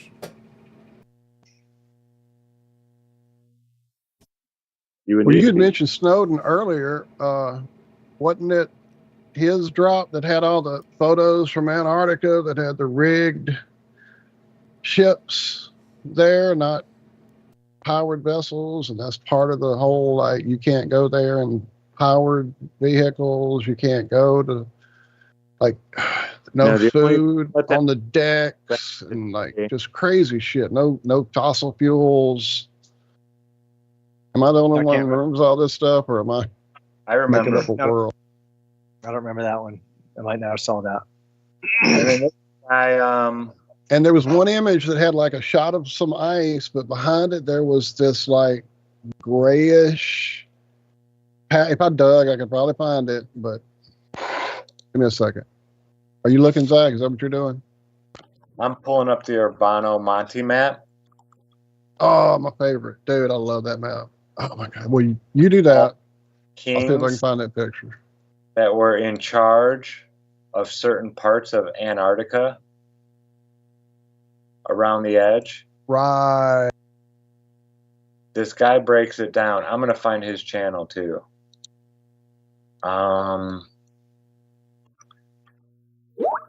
I just learned about this guy not that long ago. He's done great work. Most of his videos are about Antarctica.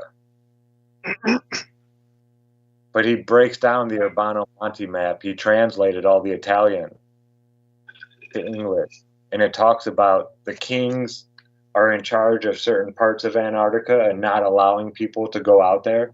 And this is from 1598. I'd like to see that.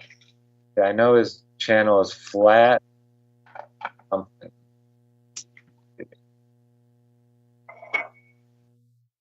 There's Flat Earth and Coffee. I know that, dude. Cool dude. Maybe Flat Earth Talk. Nope. There's no videos. Oh, crap.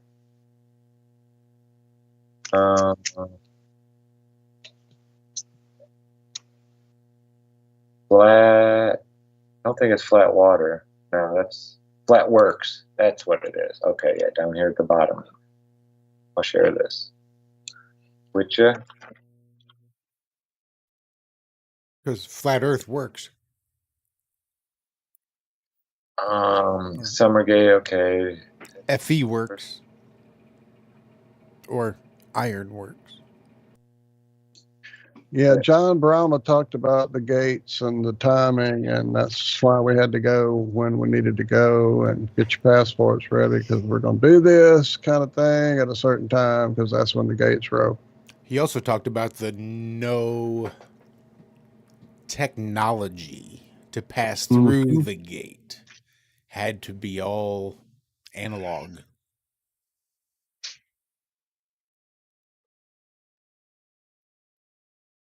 I don't know, Bobby, how long you checked us out, but like in 2017?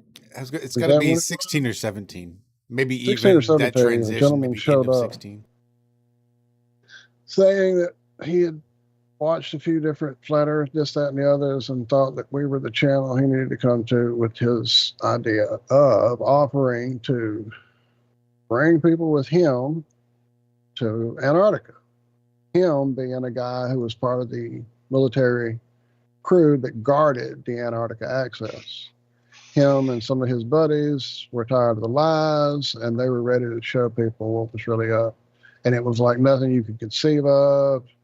You've never experienced anything like this, penetrating this veil of energy and this whole thing. And dude, it ravaged ironrealmmedia. It really fucked a lot of us up. They're very almost So identical what to an happened? Antarctic tree, but it's Well, So it wasn't just like we've had people contact us like, hey, we're chemtrail pilots and we want to come on and blow the whistle. All right, whatever. It didn't take very long to weed out the fact that they're just bullshitting, just trying to troll or whatever. Right. But this guy, I mean, he had done a lot of backstories. There was a whole lot, assuming everything he was saying was not true. And again, I do know that his blog went silent not long after our conversations ended. After our little blowout and blow apart, yep. So was it the United Nations? He worked for like the Antarctic military is basically what it was. And he was one of 13. There were 12 other people in high positions at this Antarctic military that were ready to come out and blow the whistle. And they figured the only good way to do this would to get as many people through the edge, is how he described it. Get as many people through the edge as possible. Get the science, get the documentation, get the videos, get it all done, and we'll bring it back. We'll debrief, we'll correlate it, and we'll decide, and we'll sort of slow roll some of this information out so as not to cause a huge panic. And that's going to just be the way it is. And it was a whole thing. There was like a big super yacht, I think, that was going to get us down there, and then to get us there through was there. also a huge price tag that was attached to it. Now, not for us. We had been offered a free ride behind the scenes. That really never got hugely talked about until after the fact. But yeah, we were going. Me, Josh, James, we were going. Yeah, we all had seats. Like I was getting, I was getting my passport shit together, and then it got weird. Wow, that's wild. No, I wasn't aware of any of that. Yeah, that's what happens when you shadow banned. Best little flat earth show you've never heard of. And again, it was he wanted $1 million early crypto. That was the price for most people. Yeah. Which, of course, raised huge red flags for us. And every episode, we continually said, we are not telling anyone to send this man money. While he was on the show in the call, we continually said that. Yeah. So we all were very guarded about the whole thing. But it began to really get weird because we had a lot of conversations away from live shows and away from shows at all. And it really got crazy. Like he was going to heal our buddy James, who had been destroyed by cancer and wasn't going to be able to have Kit. Holy shit, did James go and not tell us? Maybe that's what it is. Holy shit. That's what it was. He just had to excuse himself in a very James-like fashion so that he could get over there and pass through the edge. My God. So our buddy James had cancer and surgeries, and the surgery got botched, and he was told he'd never have kids again. And then this guy showed up with this offer of going to this fantasy world of like everything we wanted. And that's how he did it, of course. Heal James, show us the secrets of the universe, be the channel that would reveal it all, pulling all the right strings. And while that was happening, there were other things happening. And the other things happening were all so bizarre. I can't even explain it to you about what was his name? That guy that was Adam's buddy that had James's mind all fucked out of control. Anyway, it's so much to get into, dude. It would be a whole other 8 hours of a show here, and we're already going on, 6? No, I don't know how long. Oh, wow, it's after 9 o'clock. I knew this would be how the show would go, Bobby. It would be so easy to talk to you that it would be a 4-hour show, easy. Yeah, well, you got to bring me back to tell me this whole story. I want to hear more about this. This sounds like right. Well, no, we don't. I mean, I'm not trying to end. I'm just saying there's so much behind the scenes stuff that would take a whole lot of unpacking to really explain the level of how it destroyed our buddy James. Like truly, it messed that man up hugely. And as all this implosion began to happen behind the scenes, John Brahma disappeared. So kind of like job done, out, sight went away. Now the joke of me laughing about maybe James went without telling us. James now has a healthy baby son. That's a miracle. Truly, that he has a son. So hey, no, he got a good wife, and he's been doing some good things. I think the karma is what got James through what he went through, because he was in a rough spot. Love that man like you don't even know. So yeah, it was a whole thing. But the drama Brahma, I can point you to the videos. There's some that haven't been pulled yet by, knock on wood, they'll hear us say that tonight and they'll be gone tomorrow. Right. But they're up. I'll show them to you. while the drama was occurring. And that was, had to have been 2016, 2017, I bet you. Yeah.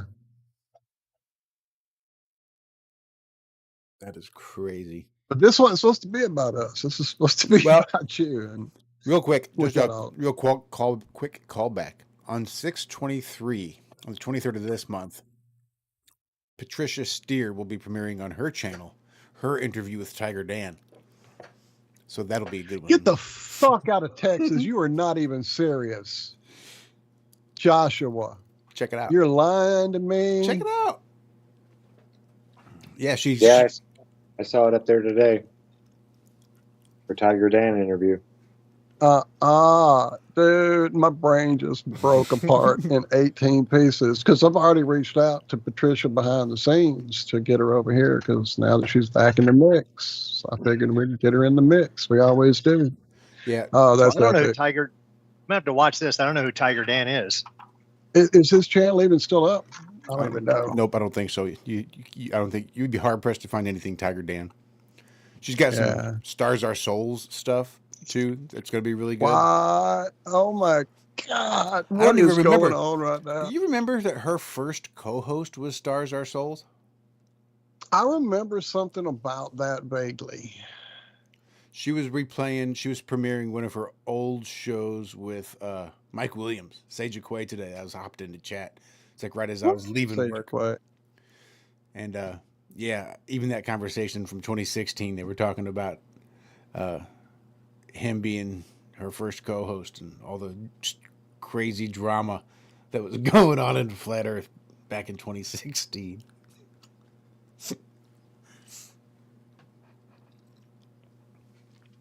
One day somebody's going to make the movie and it'll be a best, huge. Oh, I know a question I wanted to ask you guys. Do you all think this will be exposed in our lifetimes? You think we'll be justified? I don't know, man. It's so huge of what it breaks for them. Go, Zach. What? Yeah, I would have said no 5 years ago. Right around 2017 or even longer than that now. What is that? Geez, 7 years ago. Geez. Because, they had put that whole snafu kibosh on us where we, they just shadow banned it. Every flat earther. Everything was buried, yeah. But no. Now I have, we'll say I believe that it's going to happen in my lifetime. As long as I don't get hit by a car in, a few years or whatnot. But no, I believe it's doorknobbed. I mean, what? I give it 20 years and we're going to see major changes happen in societies all over the earth. Yeah, this is a golden age. They would call this an age of enlightenment right now. Well, I mean, you know what's coming. It's the death Operation throes. Bluebeam. That's how they're going to try to throw the wrench in it. It's going to be an alien invasion on a global scale. Well, That's going to be their last effort. That's the big card they haven't played yet. Yeah, that or the zombies. They really almost got that started with the basalts and the clauses and the civil fucking stuff, literally about zombies. So that's a card they could also pull. It wouldn't be really hard with certain idiots who are willing to put anything inside themselves. Got the World War II. That it's coming. The World War has already started. We're just not, we just took 500 or 50 billion or 5 billion, something like that, of Russian assets, and we're giving them to Ukraine now. Stuff that we had frozen, So we're holding on to this because you're doing this and blah, blah, blah. And now we're actually using that. That doesn't happen until you're ready to, those are fighting words, So, I see it. It's probably going to get ugly over there in Eastern Europe again. That's kind of what my answer was going to be to your question, Bobby, is it does break apart so much for them that I would have said no. And then I've seen the crazy amount of stuff I never thought would happen in this whole movement because of the whole squish they did, and yet now it's everywhere. You're in a place where there's how many? You've already said there's tons of people there that are on board, and that's just there. Think about the other countries. We don't have access to the info. How many there? So, yeah, it's happening. They can't stop it. Now, what does that do? Does that cause them to do some idiotic fucking shit like start a war? Well, now let me ask. Maybe. Let me ask you this though. Do you think wars are real? Not from a standpoint of people dying. I think people die, but do you? I personally think they're buddies, right? Like it's not like just like with Ukraine. We're all buddies. Like, dude, I've got so many pictures of fucking like them walking across the lawn with their hands in hand and their fucking robes with stars, and they're all from different countries, and they've got their little. I don't know what company wears those special little hats, what company that is, but that company with the special hats, they all have that. But yet they're my president. How's that work? And yeah, whatever. It's all a big club, and you're not in it. And all they got to do is go. It's time, and it goes. I'm sorry. It's one of my rants. No, we're on the same page. Hey, how do you feel about killing a couple billion people next month? That's the reality of it, right? Like it's just scripted. When I was in high school, I used to run around with a buddy of mine, and we'd always have the conversation about how assholes would always get the girl. But you can't have two guys that are assholes, because then you're just like bullies. So we'd have to take turns being the asshole, and you just have to flip a coin to see who got to be the asshole that day. That's just sort of the way it works, I think. They flip a coin and say, all right, who's going to be the asshole? Who's going to be the aggressor? Who's going to do things that maybe we shouldn't be doing? Who's going to play the victim? And we'll script this shit out. And eventually we'll hit a tipping point. And if we think we can convince enough people that what we're doing is actually real, just don't look too closely at our cardboard AK-47s or whatever, and we'll be fine. We'll just, eliminate 500,000 Russians and call it a war. Yep. It's all scripted. That's my belief, is that it's all scripted. So, and that's got to anger people to hear that. But you mean my relatives are dying? Like, when they hear that, and this isn't real, you're saying this isn't real. No, I'm saying people are really dying, right? It's just Sean Ryan. Behind the scenes, they're just making it happen. They've admitted it. The Gulf of Tonkin, Vietnam. Jim Morrison's dad or whatever, the admiral, all declassified. Yeah, we started that war. We attacked ourselves. Well, Robert McNamara admitted it in The Fog of War. It was a book, and it was a documentary called The Fog of War. I got that too, and he admitted it. He was the what was Robert McNamara? He was the Secretary of Defense, right? He just came out and admitted it. Yeah, I mean, he admitted it. He admitted it on film. That's a good. If you haven't seen that, allow Kennedy assassination stuff out. That's weird. So that Real Big Podcast, like some of that mainstream stuff that I actually am trying to get into, not trying to, but just what YouTube has shown me, is this Sean Ryan podcast. And Sean Ryan's former CIA, former Special Forces military. And hearing him do these interviews with all of his former Special Forces. And he's interviewing like admirals, he's interviewing top brass, he's interviewing like everybody. People are coming in from every walk of life because his podcast is getting so big. I think he just had Bobby Kennedy on, Robert F. Kennedy Jr.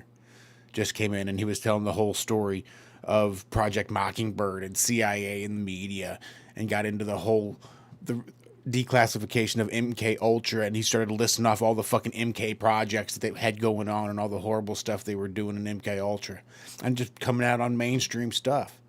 And just listening to all of these episodes of these podcasts and how these military guys are waking up and realizing, saying all of these wars that we fought in were fake.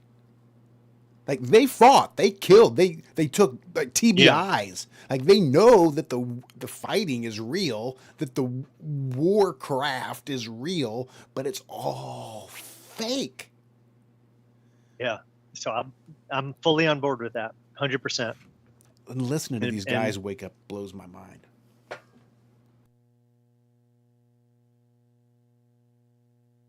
I didn't mean to interrupt. Bobby, go ahead. No, you're good. I wasn't talking. I had already said what I wanted to say, but yeah, I'm glad we're on the same page on that.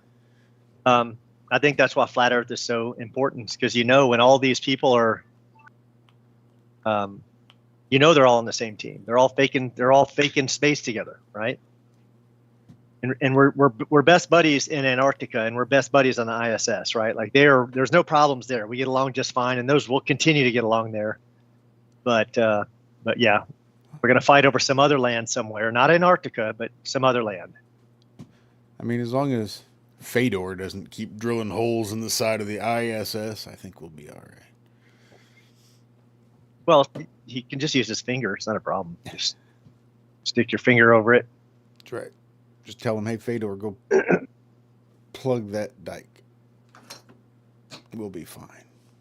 What's the worst that could happen here in the ISS?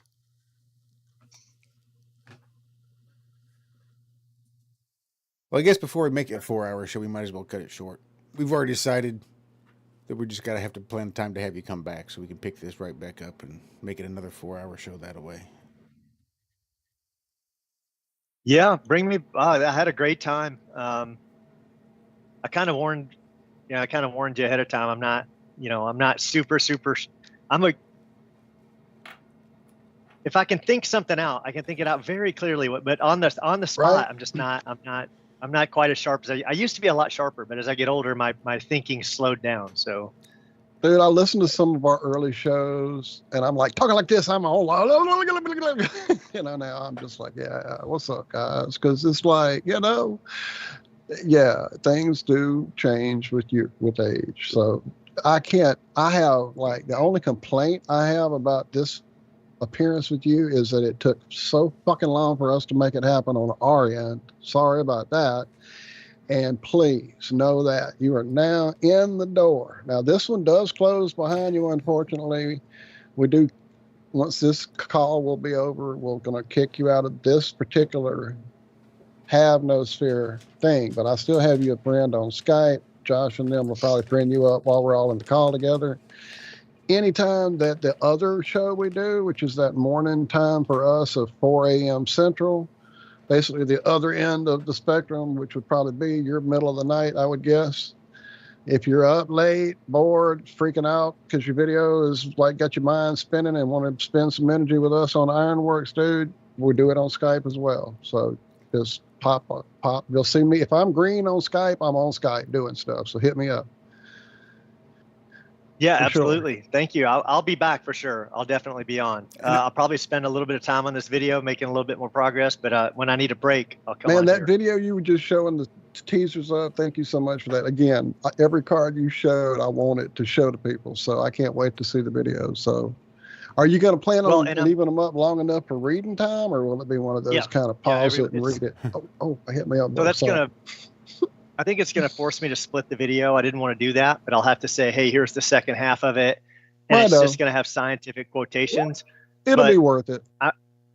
And I've cited the books and page numbers of all these quotes. So if anyone, and I've even used Chat GPT on some of them to say, hey, this is in fact what they were talking about. Even Chat GPT says it. Even, Mickelson Morley comes out and says it. And people, no, he didn't say that. Yes, he did. Here it is. It's cited. This is who he is. This is the year he said it. This is the book it was in. This is the page number it was on. So I'm really, it's probably taken me about 10 to 15 minutes a slide, because I'm also making really nice slides, getting photographs, and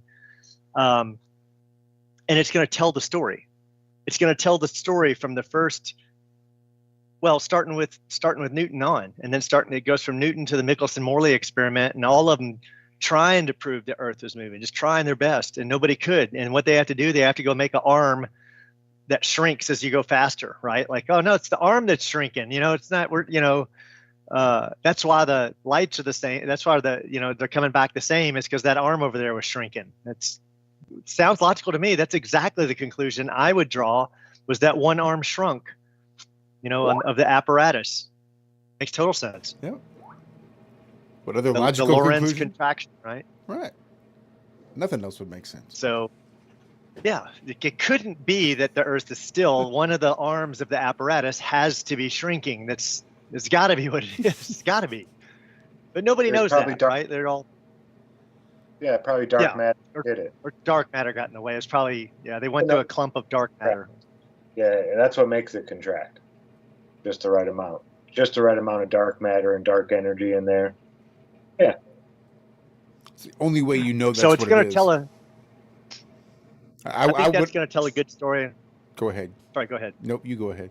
Well, I was going to say, I think that's going to tell a really good story, and some people will want that. Some people. So who I'm going to appeal to with that one is the people who want fact-based evidence that's indisputable and undeniable. I'm not going to draw any conclusions. I'm just going to say, look, here's what he said. Then look at the next one. Look what he said about it. And then it's going to go all the way up to modern times, and them still saying it's very likely there's a problem, with a problem with the whole Copernican model, right? Like everyone's still coming out and saying we may have made a mistake. It's a fucking theory the whole time. All right, the religion Thank on you. purely Scientism. philosophical grounds. Scientism, absolutely. The link in this chat, you're more than welcome to join it. That's our Ironworks one. We do shows Monday, Wednesday, and Friday mornings, 5 a.m. Eastern, 4 a.m. Central. I'm not sure what time that is over there in Paradise. But yeah, you're more than welcome to come jump in anytime, man. Well, it's like what, 12 hours ahead, Yeah. aren't you? Yeah, just flip it around, basically. What your AM is my PM. Yep, perfect. Right. So- Yeah, it'll start 5 p.m. your time. I don't know what your schedules are and all that. But yeah, 5 to 7 p.m. for you. Yeah. And I'll also, expect I me to jump in. dropped a series there in the chat right after your copy message. That was kind of the first one I saw that I know dealt with John Brahma, and then those next few you see all dealt with it. There may be more. We were really poor thumbnail makers in that era of not ever making thumbnails. So yeah, but those kind of get the message across of just how crazy it really got with him. If you want to dig in, not tonight or anything. When you get bored, want to go to sleep, I'm sure it'll do Put you that. That right was to back when we like 4 hours was a short show Mm-hmm. back in those days. So yeah, man. But if you wanted to, dig in there, they are savable. Hell, I put you Right. the storage guy save Yeah, them for yeah, I posterity, will. 'cause I will. It's Good idea. quite a tale. Yeah, he had some interesting We'll get- descriptions for as much thought Oh, yeah. as he had to put into it. If anything, it was worth the artistic and the intellectual thought exercise of what it must have gone through to come up with this whole story and concocted theory and everything else as to where his background and his trajectory as to where he wanted to go. And hey, he could have been 100% legit for all we know. And the reason he backed off is because of the implosion that happened. Maybe he wasn't trying to implode us, but then he disappeared. And I've yet to see the amazing revelation of this journey past the edge. So I don't know. But again, thank you, Yeah. brother, truly, man. A brother well Yeah, met, no, truly, thank you. I enjoyed it. I look forward to doing it again. I definitely will rejoin you guys, and hopefully we can do it more often. Yeah, a lot of love in chat, too. They're all... All through chat, absolutely. I didn't even think about telling you Cool. you could have looked at the I had- YouTube and all that, but I next hadn't time. used Skype in years. I had been using some Microsoft Teams, but I hadn't used chat in years. I just had to. I think that's the had to load only it one up. we didn't mess with, isn't it? We didn't ever mess with Teams, did we? Not, I've considered it. Well, Teams is A so piece new. of it early on, maybe we tried it, and Yeah, Teams. yeah, is we went with relatively- Hangouts early, and then Zoom. That was our big thing because we had a lot of like technical things going on early on, trying to get math shown and whiteboarding things and Yeah, marshmallow demonstration. yeah. I went to Teams because of my work, right? So the last two companies I worked for were Teams. So I left Skype years ago. Last 7 years I've been using mostly Teams. I know my wife uses it, and But most big companies are big on Teams now, yeah. Yeah. Or Hangouts, but I didn't even know Hangouts was even around anymore. I didn't either. So there I you go. watched thought 2 they'd years gone away. Google telling me they're going to do away with Google Hangouts. Get away with it, right? Yep. You're going to tell me it's still a thing? and I'm fucking around with Skype. Yeah, well, I don't know. I go back to I Hangouts. haven't used Hangouts in forever. Last thing I've been I see using the man. is Teams. We were getting sniped back in the Hangouts days. We would regularly get like live sniped by trolls. Luckily, we never had porno or any of that crazy shit that happened on other people's channel, but we did have like Donald Trump impersonators. And Brenda was on early on with us. Oh yeah, whatever that thing is. I'm trying to think. There. So Who was there was a no, couple I'm trying to of them remember that who it came was. through. Who was it started with a C? Hell, it's right there. See, I'm having my senior Clownly? moments too. No, it was.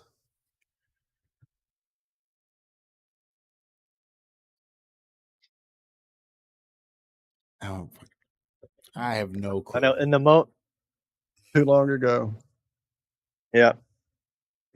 But the moment will hang up. That's how brains work. That's Oh, it'll that's pop exactly right how back. brains Oh, work. absolutely. Right. That's what I'm saying. You're worried Right. about a memory show. I mean, a memory issue during the show. Again, once you hang out with us a minute, you'll see it's yeah, it comes with the territory. Because I used to be you can only so shove sharp. so I much did. shit in here that can stay. You know. Hey, Walt, do you know what 10 years channel? ago, man, I was. Real quick, I just wanted to ask Walt if he knew what channel it was that was filming things like aquatic animals in the sky. Anything? Yeah, but I can't remember the name of it. Sorry, It's Israel not Adams. for me. Doesn't mean I didn't see it. I just, not picturing it in my head when I hear it.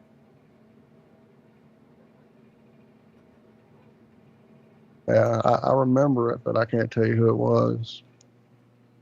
There's a lot of early things that were nuts that were being videoed in the sky, those channels that you can't find anymore. Yeah. Anyway, all right, everybody. Thank you. And we made it 4 hours, didn't we? Damn it. We tried not to. Remember they had that Gulf spill, and they'd been using that Cynthia down to help clean up the oil. Watching all kinds of crazy shit. What is it? Something. Cortisol, whatever. Yeah. Basically a brain chemical that they used in our Gulf. Thank you. Yeah, it was crazy stuff with those underwater cameras once upon a time. All right, let's get the hell out of here. We'll call it a weekend. Happy Father's Day to all you Thank fathers you. that celebrate Oh, that that's sort of true. thing. It's Yeah. coming Happy up. Father's Day, everybody. Yep.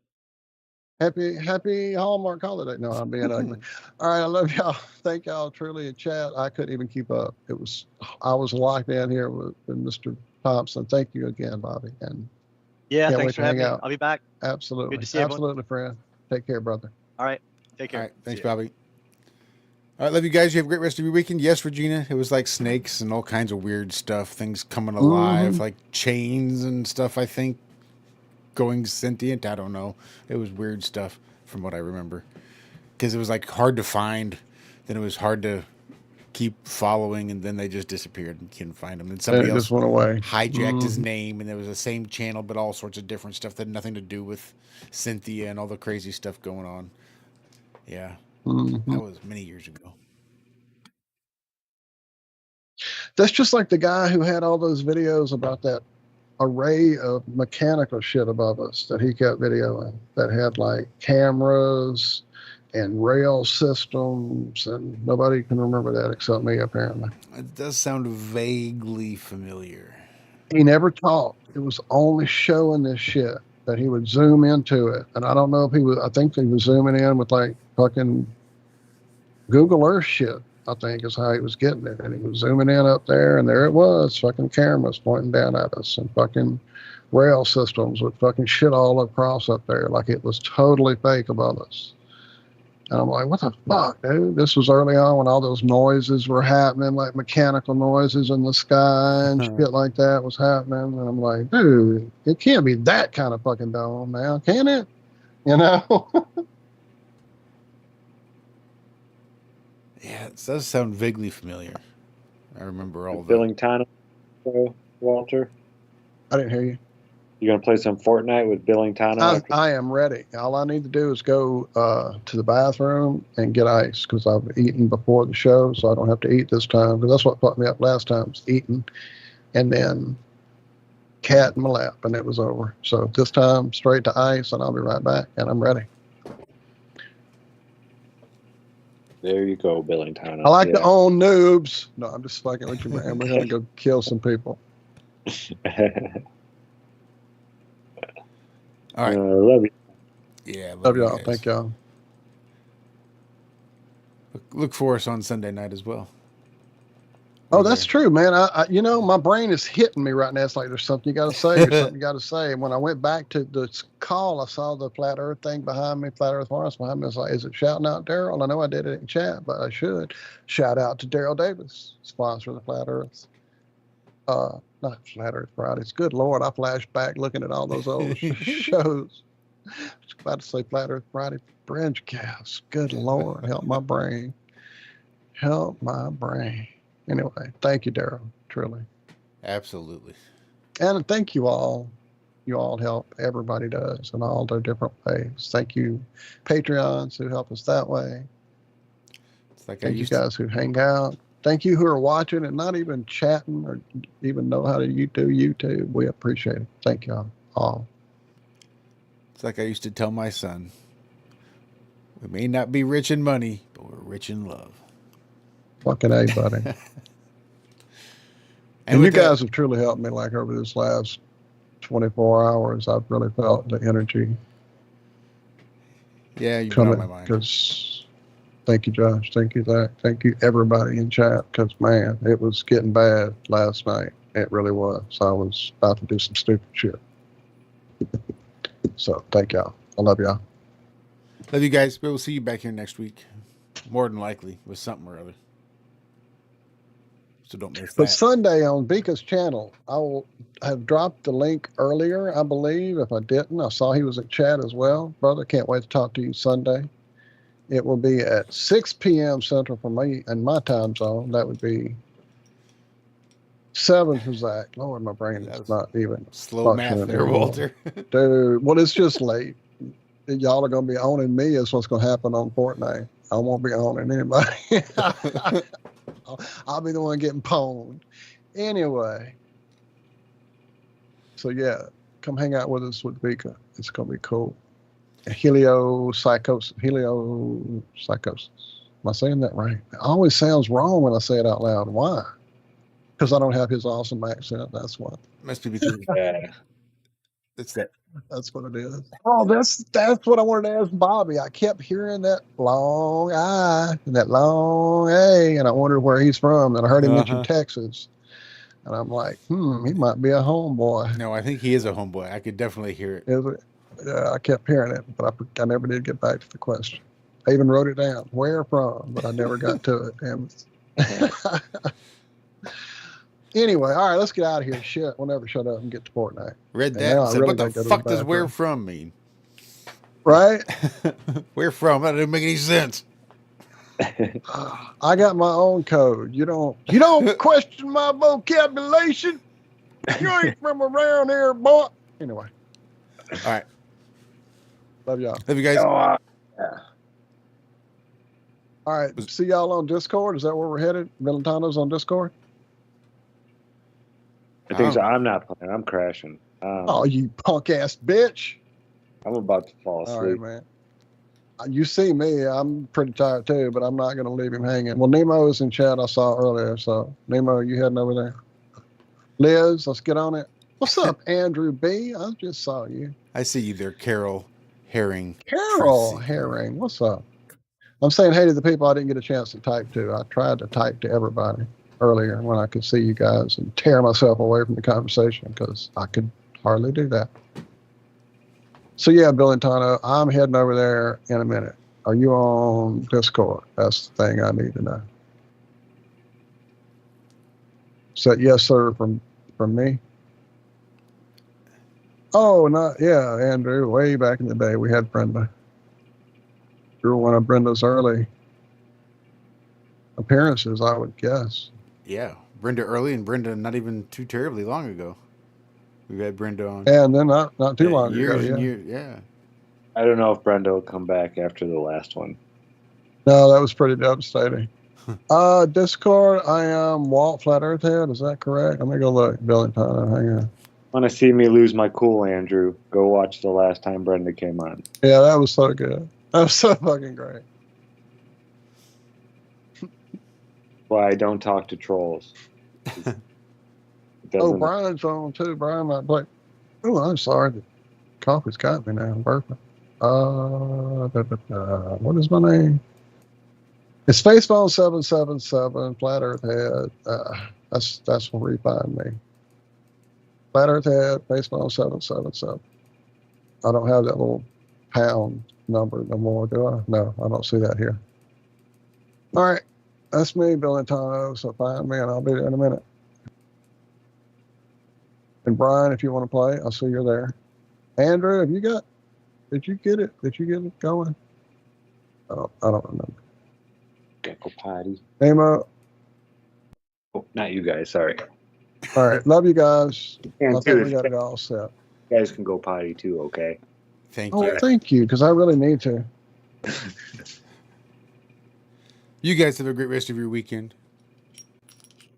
Be good, be well. Fletch also some Fortnite. We're going, buddy. Get doing it. There he is. What up, Fletch? Do good. Do well. We love you. Toodles.